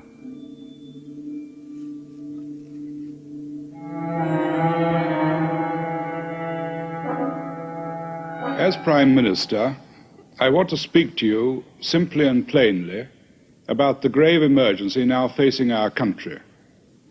In the House of Commons this afternoon, I announced more severe restrictions on the use of electricity. We are limiting the use of electricity to 3 days a week. The reason why is quite simple. The problem of the supply of oil and the problem of the rise in the price of oil. Jobs will be in danger and take-home pay will be less. In terms of comfort, we shall have a harder Christmas than we have known since the war. The price of oil had been massively increased as a result of the Arab-Israeli war. The oil-producing states, led by King Faisal of Saudi Arabia, were furious at American support for Israel. Their action had catastrophic effects on the... Can I just say, that is... Did you used to watch Tintin when you were kids, like the cartoon? Read the books. That is the absolute, like, you know, Middle Eastern racial villain. caricature. The sneaky Middle Easterner. It's like, I mean, it's just. You should have a curved dagger, though. It's ridiculous how much he looks like that. A curved dagger under the cloak would complete it. Western economies. Doesn't this new massive increase in the price of oil mean a change in the world balance of power between the developing nations like you, the producers, and us, the developed, industrialized nations? Yes, it will. And what do you think arises from that? Well, a new type of relationship. You have to adjust yourself to the new circumstances. And I think you have to sit down and talk seriously with us about this new era. In 1974, David Stirling... We've got to dwell on this guy for a second. Right? He's great. Sheikh Imani. He's aware that that's a historic moment as he's saying that, isn't he? He's aware that no one of his kind has been able to do that before. To just smugly smile in your face about the change of power. Yeah. He's aware that he's bending you over an oil barrel and pulling your pants down. If you want to be crude about it, Simon, yeah. Afraid so. Crude. Get it? He's crude. I'll take credit for that. Yeah, he's just got a funny twinkle in his eye, his expressions as he leaves a sort of pause, you know, to let the other guy know. So I've often wondered whether some of the climate stuff is ultimately about removing the smug look off that guy's face. You know, stripping away the leverage and kind of position and power this has given those couple of key countries in the Middle East since they came into the oil. It was very impactful at the time. I remember, you know, you had things later on, like Not the 9 O'Clock News would make jokes about how the Saudis had, you know, more or less bought up all of London. So there was kind of a sort of passive-aggressive resentment in the air about that, you know. Still is with Russians buying up property in London as well, isn't there? I'm a bit offended AA, that you suggested just a moment ago, that the climate movement may not all entirely be as grassroots as it seems, but I don't want to dwell on that. But it has. I mean, I will say that, speaking of the Russians, I do remember that back when the Ukraine war started, there was a bit of a conspiracy bit doing the rounds, suggesting actually that the Russians were behind a lot of the climate stuff because it favors oil over gas. It favors gas over oil. Yeah, there is some substance to that. I remember when fracking started to get really big in America, and RT was dead against it, and it was blatantly because it was diminishing Russian hold on oil sales, I think. Interesting. Came back to Mayfair. He found it completely transformed. It had become the social centre for the oil-rich Arabs, and the Claremont Club had changed too. It had been taken over by the Playboy organisation, and they allowed Arabs in for the first time. When I took over at the Claremont Club, Arabs had been excluded from the Claremont, and we opened the doors to them, the very rich Arabs who were gamblers.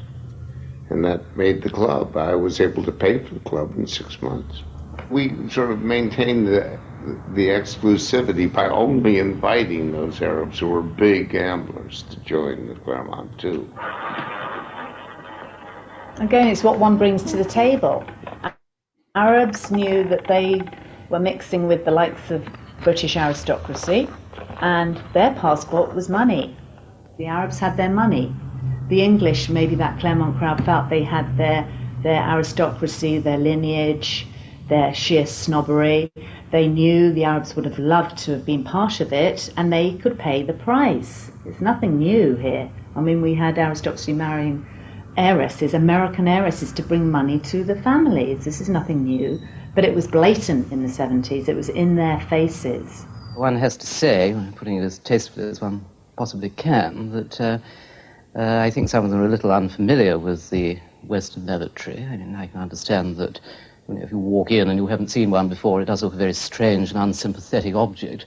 And quite obviously, rather than using it, an awful lot of them have preferred to use the floor. And unfortunately, without clearing up some of the mess over a long period. What has been the result of that in the flats?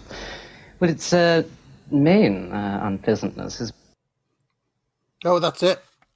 Oh, my version of it cuts off there. So we've lost the last couple of minutes, but that's it. It's finished. How far? How many was just a few minutes from the end? I think we were just a few minutes from the end. Yeah. Oh, cool. Okay. Well, he goes on to say that the do you want to do it? It's a great phrase, isn't it? Yeah. Go on, do it.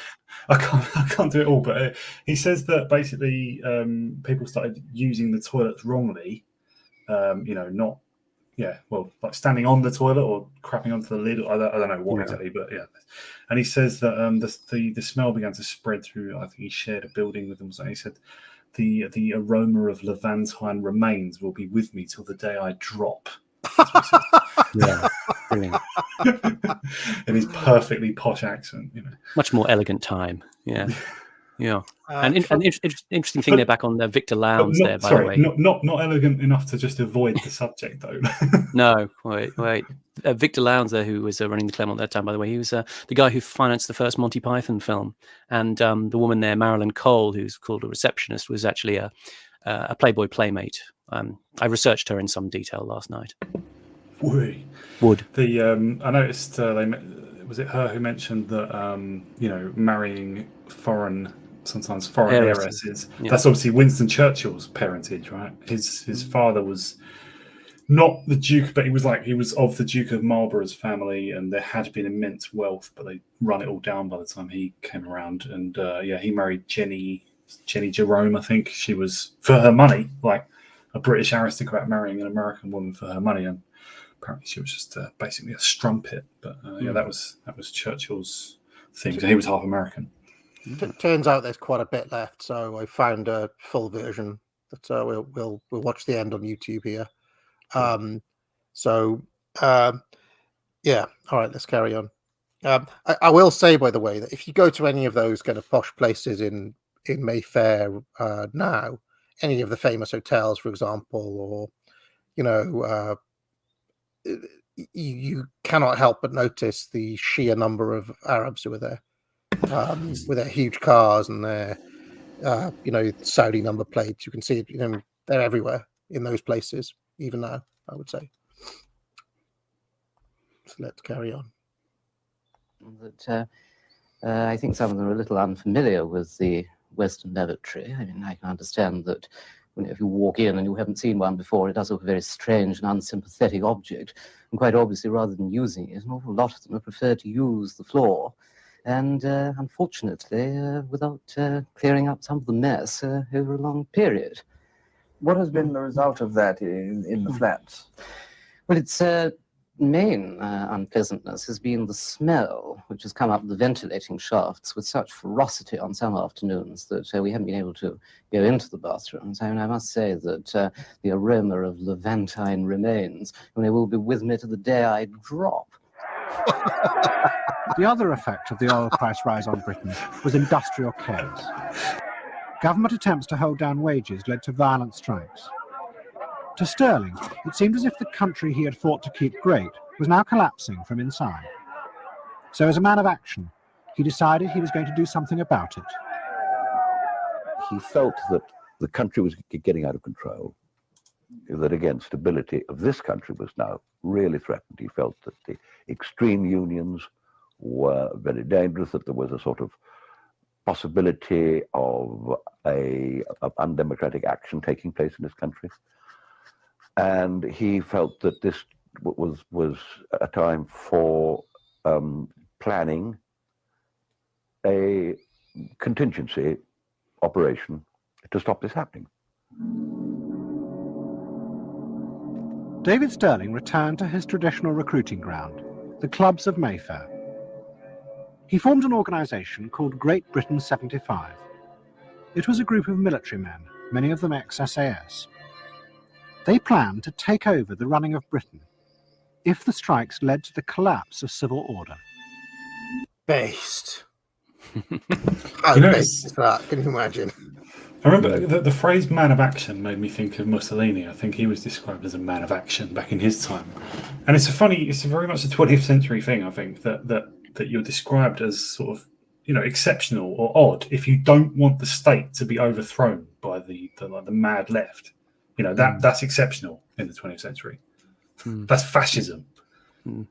Just a recommendation on this. There's a good film out there if you hunt it down called The Lost World of the 70s, which covers this period where you had these old military guys planning to perform executive action at that time. And they specifically thought Harold Wilson was probably working for the Soviets, didn't they? KGB. It was a joke in the special forces, but yeah, that's what they used Which, to as say. far as I know, was completely wrong. I don't think he was. He was not even particularly sympathetic to them, but they became convinced that he was. Comic hyperbole.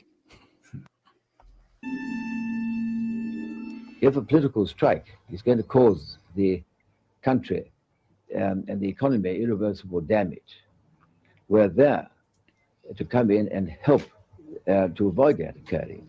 And we also believe that if we didn't exist and the left-wing activists create this situation of this general strike, which would result in the surge being out in the streets within a few hours in certain areas. And we believe that government would be unable to negotiate under that sort of duress. You talk about patriotism, but surely your organization is an indication that you haven't got much faith in government to deal with the situation. I've got awfully little faith in the present situation of Parliament as a whole, whether it's Conservative or Socialist. If we had that faith, I love this guy. Sorry. But there's that question, isn't it? That interviewer, this sort of slightly skeptical tone in which he addresses him, talking about, well, you say you're a patriot, but it's that subtle change, isn't it? It's the managerial class in places like the BBC suggesting that patriotism counts on loyalty to your government. Mm-hmm. Why would that be the case? That's very salient. I've heard that use. I've heard the use of the word traitor begin to be applied to nationalists in the last couple of years. I notice Otto English at the moment is making a thing of. Oh, well, I won't go into that, but it's the idea that we are anti-British for being against the government. Yeah, that's being used again right now. And we thought that the government could deal with this handful of left-wing activists, there'd be no need for our existence. All those in favour of that procedure, please show. Sterling also formed a secret organisation within the trades union movement itself. It's not carried. Its job was to fight and undermine the left-wing union leaders. I actually love this guy. I love this guy. I wish this guy was around now. If he could see the fucking state of things, it's somebody who just thinks, right, I'm going to put a plan into action. We're going to infiltrate the fucking unions. We'll take over the government if needs be. You know, I'll call my old SAS friends in. You know, this is like, do you remember QAnon? We're like, yeah, there are white tats. There are good guys on side. This is like it's actually being real. This dude actually existing. You know. Have some quiet, will you? It's quite out of order. People to interrupt the way. One of Sterling's main supporters was a group of people who understood what was happening and would fight and do something about it. Experienced over. Kate, I must tell you that if you do not leave the rostrum, Kate, if you do not leave the rostrum, I will switch the power off. You're wrong. He planned it like a military operation, and he would teach us to identify at any particular point in time what the next job should be, what our next move should be. Look at that. He's very good at this. Pause that for a second. He would say, brilliant. Great illustration of women as the enforcers, zealous enforcers. Yeah, I just love it. I love the fact that he's kind of playing them at their own game, making things that look organic, but they're actually planned. It's just fantastic stuff. Anyone who wants to read about operations like this, especially in the Cold War, there's a book by Brian Crozier, who was an intelligence agent and various things, a journalist as well, who talks about he had a role in this. I think he was running this lady. And there was another guy called Frank Chappell, I think, or Frank Chappie. I can't remember how it's spelled, but he was, a trade unionist who the whole rest of the trade union movement hated because he was so blatantly just working with the right, working with people like David Sterling. I love it. Honestly, I wish those guys were still around, and then we could imagine the fun we could all have. Anyway, let's carry on. well, now is the time to make this move or that move. I suppose it was a bit like being in the army. Much of the money to fund Sterling's operations came from his friend at the Claremont Club, James Goldsmith. Like Sterling, Goldsmith believed that politicians no longer had the power to control Britain. It should be done instead by men trained in what he called executive action. Let's make it quite clear. I'm loving this.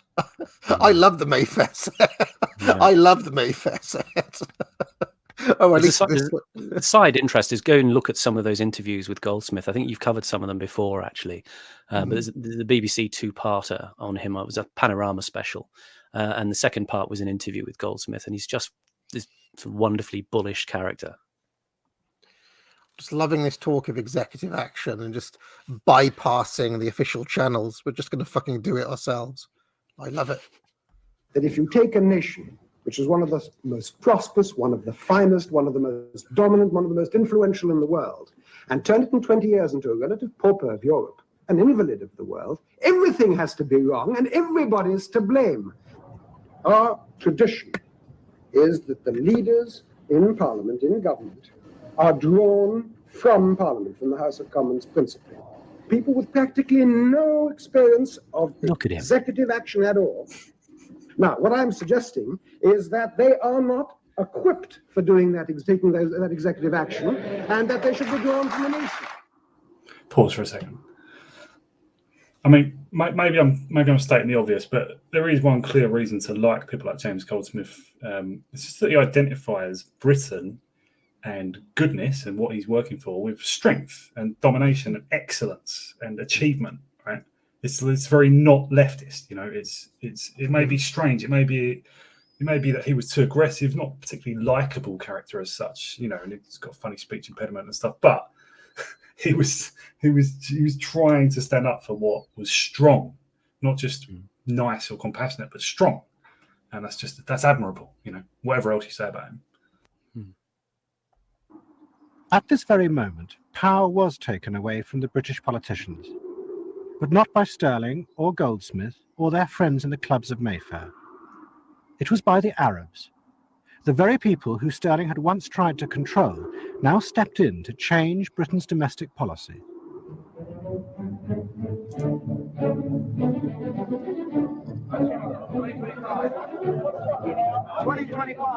In early 1976, the markets started to panic about Britain's economy. Foreign investors started to withdraw their money, and the pound slid dramatically. This crisis was far greater than Britain had ever experienced before, because the markets were now so much more powerful. And the reason was Arab oil money. The power of the markets had increased because of the explosion in oil prices, which meant that the Arab countries, particularly, which produced the oil in the Middle East, and had no way of spending it internally because they had very small populations, had to find somewhere to put it abroad where it would earn as much as possible through high interest rates and, of course, increase in value through appreciation. And this totally transformed the international financial climate, and that meant that a lot of the essential economic decisions for a government were taken externally and not inside the country at all.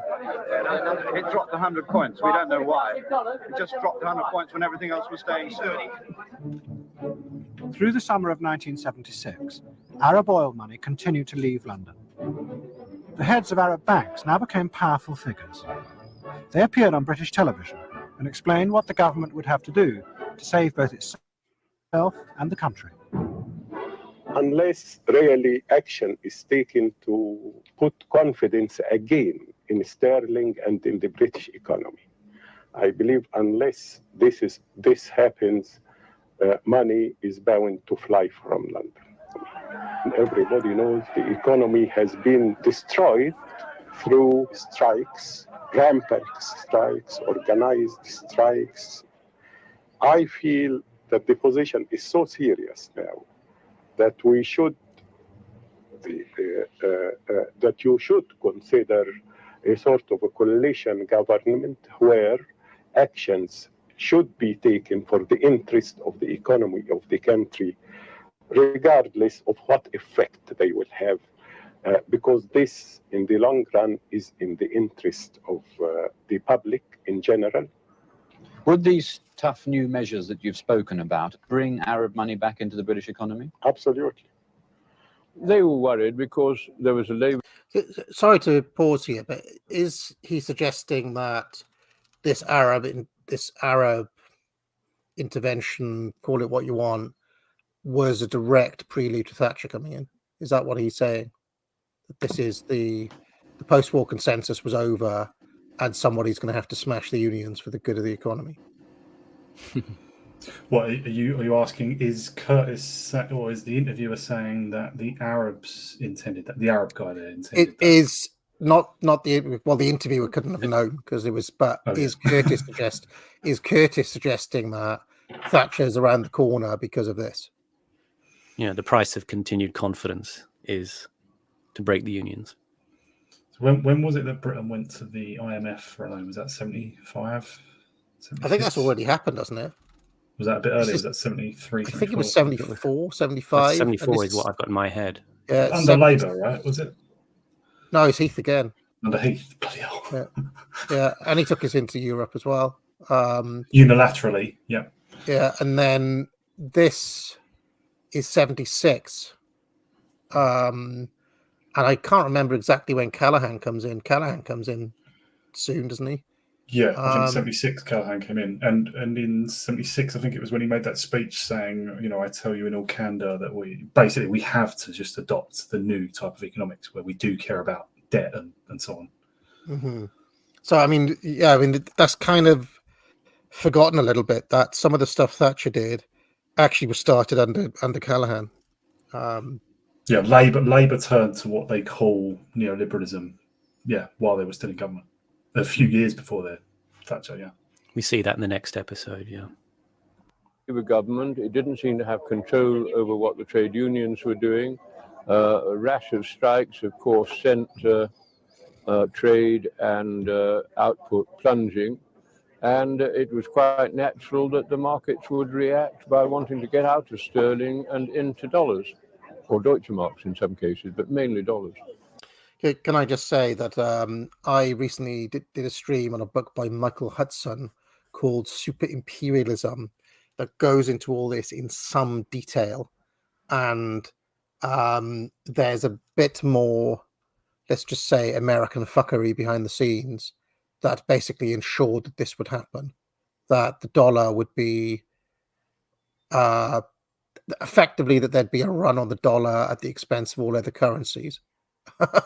Yeah, it's explained by Hudson really well in there. So that is what dollar hegemony really is. That is what it's about. It's about American supremacy via currency exchange. Yeah, like currency exchange rates. That is what it means. Is that power? Well, yes, it is, but there are a million ways of defining power. But if power is the ability to produce changes in the behavior of other people, then of course the markets do have very strong power, and the markets did compel me to change policy. Pause a second. Dennis Healy began a series. Go on. You might call that power, but it's a different meaning of the word, right? I mean, the market is a mass of people not act. I mean, you know, they obviously they collect. You can observe it as one collective thing, but they are acting individually. Nobody's under the control of each other in the market. So you can call it power, but it's really just the loss of power. It's the diminution of state power to control the economy. There was some ability. Obviously, before the world became more globalized, it was possible you could speak of national markets, and a state could have some control over it in the sense that the several national markets hadn't connected up in every way, right? Before what we call globalization. As globalization happened, that became less viable, and obviously the gold standard was a factor in that, which was an international money system, effectively. And then in the post-war world, there was an attempt in certain ways, a kind of new mercantilism, but also not mercantilism because that's competitive, and this was supposed to be sort of stable. And this time, the mid-70s, is the breaking down of the currency system that had obtained until then, when there was largely a consensus of fixed exchange rates. They were beginning to float at this point, and then you emerged into a new system in the 80s. But it's a loss of power, really. Like, Curtis really confuses the matter on this. I think it's one of the worst things about him. He wants us to believe that the markets took power, and he wants implicitly, I think, maybe I'm reading him wrongly, but a reassertion of the power of the state over markets because he thinks it's morally wrong that it's not in the hands of the state. But I think he's wrong. I have this bit from Michael Hudson, which suggests that one of the things that the British government did lose its control over was real control over their monetary policy. Basically, because Britain was broke after World War II, they had to give up what controls they had, effectively leaving sterling at the will of the market, in a way that the dollar was not, because of course they can always turn the pumps on, especially post Nixon. So that is something that he points to as a hidden control mechanism, whereby America can manipulate what the world market does simply by destabilizing the global economy by flooding it with dollars over and over again. And that is something that he points to in this period where, for example, he mentions that during this period in the 70s, America basically threatened all of its allies, including Britain, that unless they took American goods on favorable terms, including a fixed portion of agricultural goods, that is food, unless they agreed to those terms America would not take steps to stabilize the dollar. So there is a hidden leverage mechanism by America here, whereby it has the power to destabilize and even crash all of the economies of its of creditor nations, i.e., nations that own American debt. So that is something. I mean, I did a stream on that the other night, but I encourage everybody to read that book by Hudson, because it was a bit of an eye opener for me. Anyway, let's continue. Series of savage cuts in public expenditure. It was the only way, he believed, for Britain to get a loan from the IMF and avoid bankruptcy. But it was clear to many in his party that he had given away control of the economy to the markets. I'm going to negotiate with the IMF on the basis of our existing policies, not changes in policies. And I need your support to do it. But when I say existing policies, I mean things we don't like as well as things we do like. It means sticking to the very painful cuts in public expenditure on which the government's already decided. That's what it means, and that's what I'm asking for.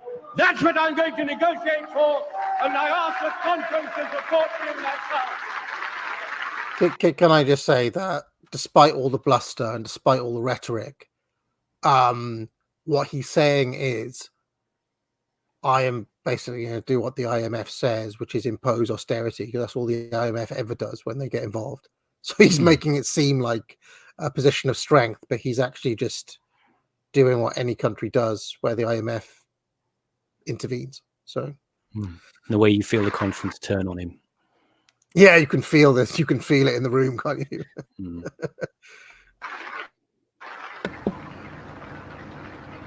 Pause 1 second. Go on. I just wanted to add something to that. Yeah, just to add to what you guys just said. I mean, this led to a break in the Labour Party as well. Obviously, that after they lost power in '79, they then went to war, like internal war within the Labour Party for another 2 or 3 years after that. Really bitter, openly fought, on TV, in the papers, and everything. And one side was Healey. Neil Kinnock joined the right-wing sort of side, but having been from the left. Tony Benn led the left-wing side. Jeremy Corbyn was part of that as well. People like Chris Mullin, the Bennites, and they were for socialism, and they were for what they called a siege economy, and basically just, implied in the word siege economy, right? Like literally trying to shield themselves from world capitalism, just by force, really. Just forcible sort of state control of the economy, just cutting off from the rest of the world to the extent the rest of the world's a problem. And that played out across the whole rest of the 80s up until Blair took over, really. Yeah, interesting bit of history, that. So basically the hard left won that internal battle initially, but then they lost it when Kinnock came in, and then ultimately when Blair came in. Yeah, they got control of some of the party institutions, but they didn't get enough, and they were defeated. If anyone wants to watch, there's a series, I think it's on YouTube, it's called Labour, The Wilderness Years, and it's all about that. It's a very good documentary.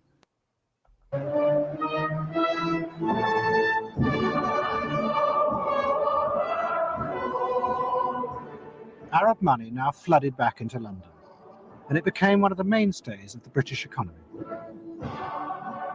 Much of it went to buy arms. 10 years before, David Stirling had begun arms exports to the Middle East as a way of influencing Arab nations, but now it was just business. The Grenadier Guards greeted their customers in Arabic, simply in order to get their money. Al-Haras, Al-Sharaf, Al-Fuqa, Al-Thaniya, Grenadier Guards, Jahid Sayyidi, Kullikum Sayyidi.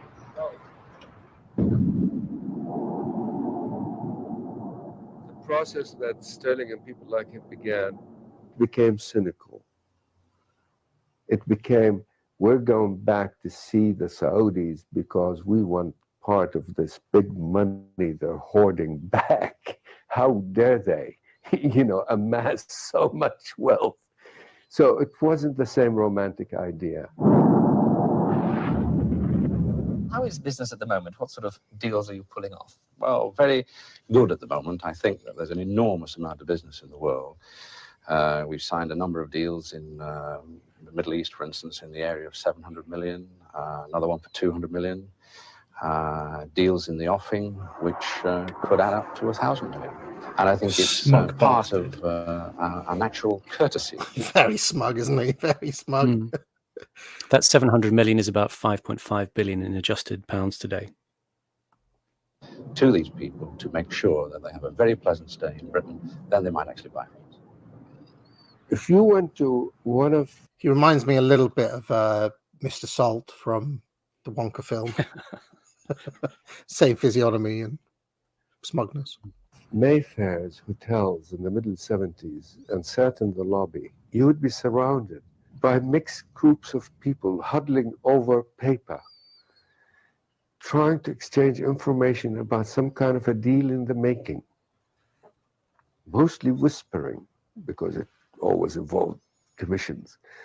You know, doing this, exchanging specifications, getting secret tips of how to handle it, telling somebody, you know, we have the approval of the cabinet. And this is where corporate corruption in the UK started. And this is where the corruption of people in government also started. They started paying members of the government commission to facilitate the deal itself. And so we've gone full circle. By looking the other way and sanctioning corruption, corruption has eventually come back to infect the institutions of this country. David Stirling finally retired for good, but not to his family castle. Because of debts, his family were forced to sell it to an Arab businessman. Oh no. Stirling's mercenaries returned home after 20 years of trying to keep Britain powerful. The country they came back to was very different from the one they had left. I found a rather sad Britain in many ways. I found corruption creeping in more and more in government, in local government, and in private life.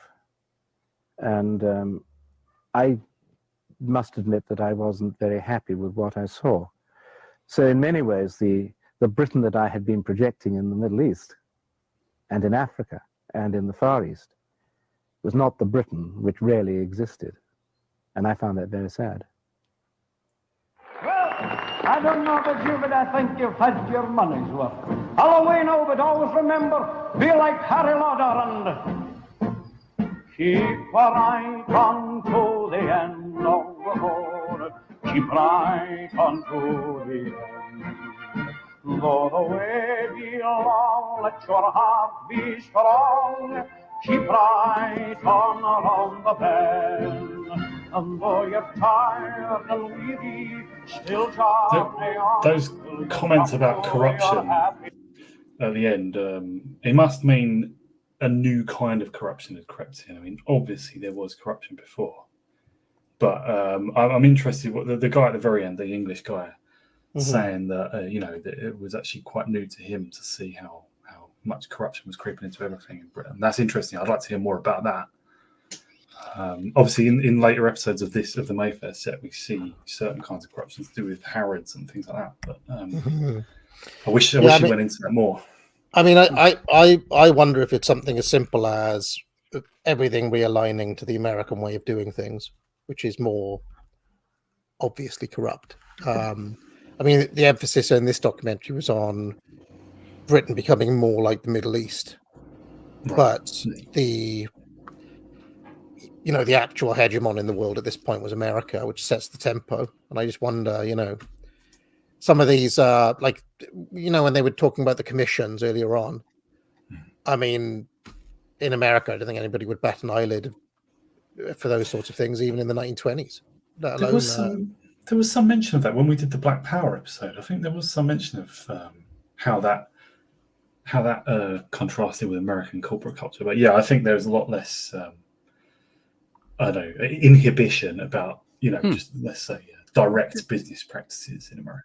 There's more what's in it for me. I mean, at the electoral level, I mean, it's that, if certain areas vote a certain way, they get a defense contract.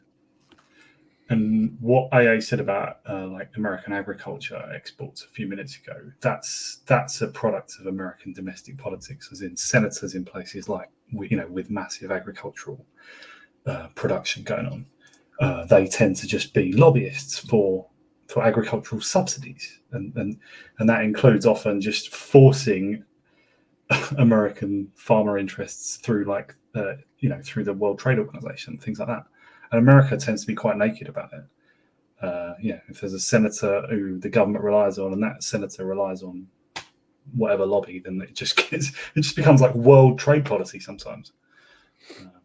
Yeah, absolutely. And that book I mentioned it goes into all of how those two things, American domestic policy and American foreign economic policy, how they actually intertwine in a system that mutually benefits, the government, to say the least.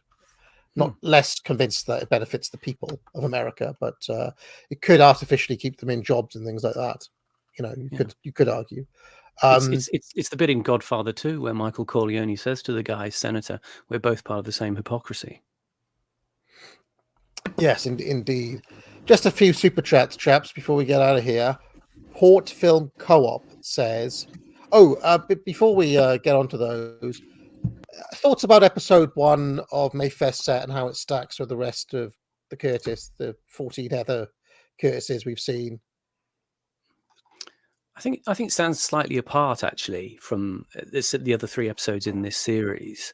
It still has a sort of feel similar in some way to the Pandora's Box style of filmmaking. He hasn't necessarily gone as fully kinetic. I think that develops more as we go on in the series, and I've got some thoughts which I sort of maybe will spill out as we go on the Mayfair set, because it sort of amps up a bit more. And I think it's sort of it's a kind of workmanlike episode, this one, but I think the other 3 are more exciting, and they're kind of more linked together by the dynamism of the characters, Tiny Roland, James Goldsmith, and to an extent Jim Walker as well in the next episode.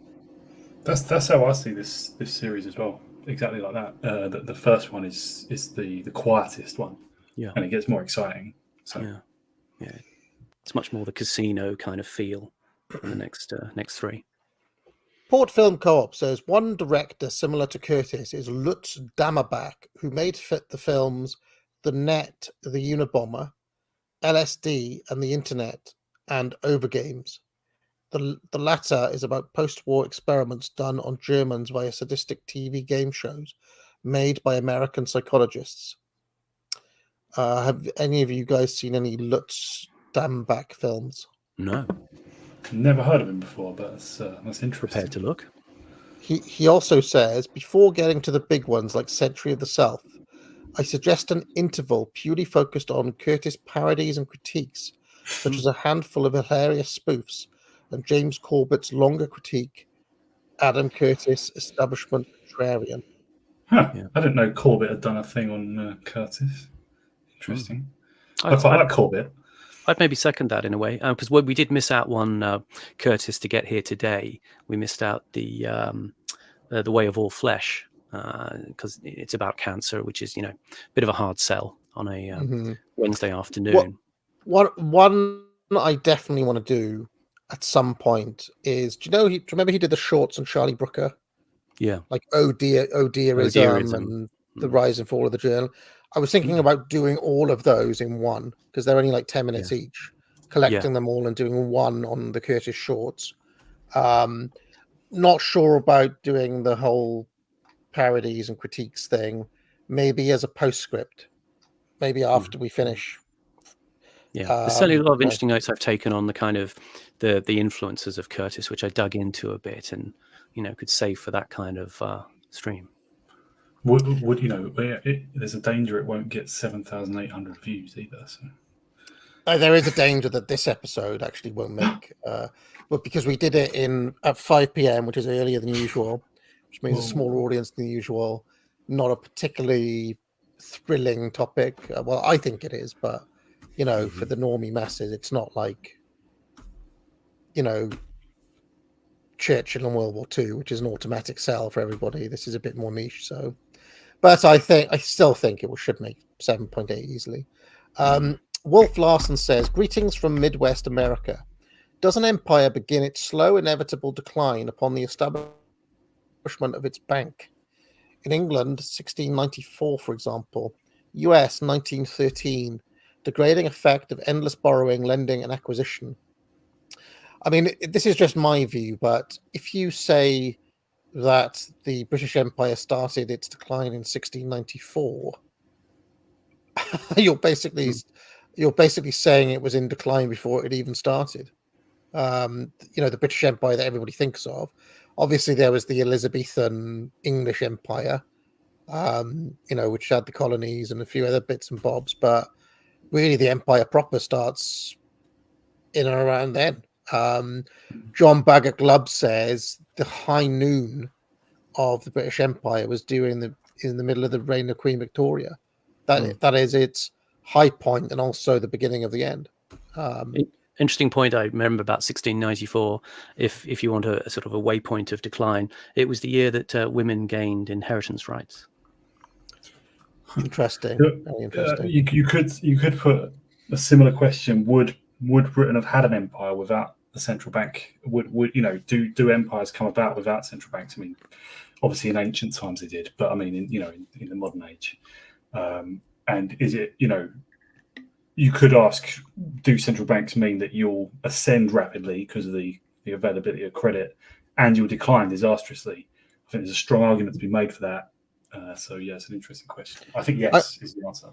Although obviously the ascendance came after 1694 though. I would see it more in terms of the four eternal castes. Obviously the peasants never actually gained power, so forget about them. But there's three other elite groups: the warriors, or the soldiers, if you want to put it that way, the merchants, and the priests. And they all went to the Claremont Club. Britain, in its ascendancy, clearly had a warrior class and a merchant class who worked they kind of worked together, right? And they had mutual interests, but there was enough of the warrior type to, keep things going. And this is John Bagot Glubb's argument. What happens after that high noon point is basically the merchants gain too much of the upper hand and the balance is lost. So the warrior types become subordinate to the merchant types, which is kind of also the thesis of this documentary as well, which is Hitchens's point about the massacre of the warrior caste in World War I, and that is a sort of beginning point of decline.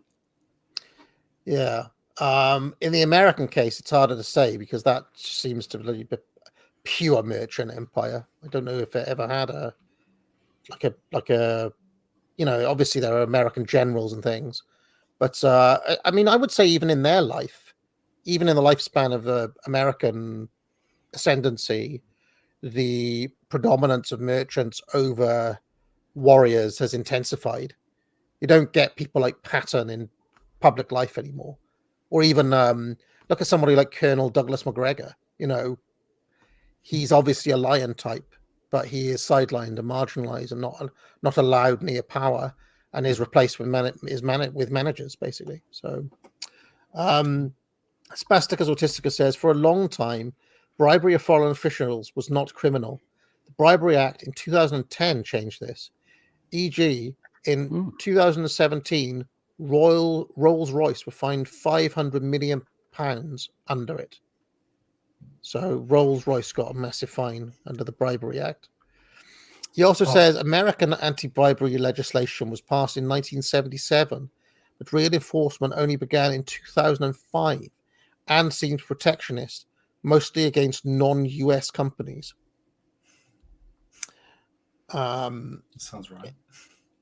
I mean, if there's American anti-bribery legislation, I would suggest that's very selectively enforced, given how much of their politics are influenced by certain lobby groups. Coney says, David Sterling living the life of Big Boss from Metal Gear Solid, commanding his diamond dogs. What an absolute Chad. I'm in complete agreement that the Buccaneer spirit should return again. So there we are. If there were more people like him around, maybe we wouldn't be in such dire straits. But don't forget, he ultimately failed in his endeavors as well. Yeah. I have a feeling he might have been slightly autistic, actually. The guy I knew who worked for him, he just told me an interesting anecdote about the way he would operate. He was kind of egalitarian in the way he ran the SAS regiment. You know, everybody could kind of, it was sort of without hierarchy at the operational level. People, they do what they call the Chinese parliament. Everybody puts their bit in, and the officers, you know, coordinate and listen. And the guy with the best idea really comes out on top in a way. And he said something very interesting about Sterling. He said when you would talk to him, he would kind of look straight ahead. He wouldn't really look at you, but he would listen very intently and really consider what you said, and then give his kind of, address to what you pointed out, a rebuttal or maybe an agreement. But it sounded like he sort of socially, he might have been somewhat like that, slightly hyper focused, let's say.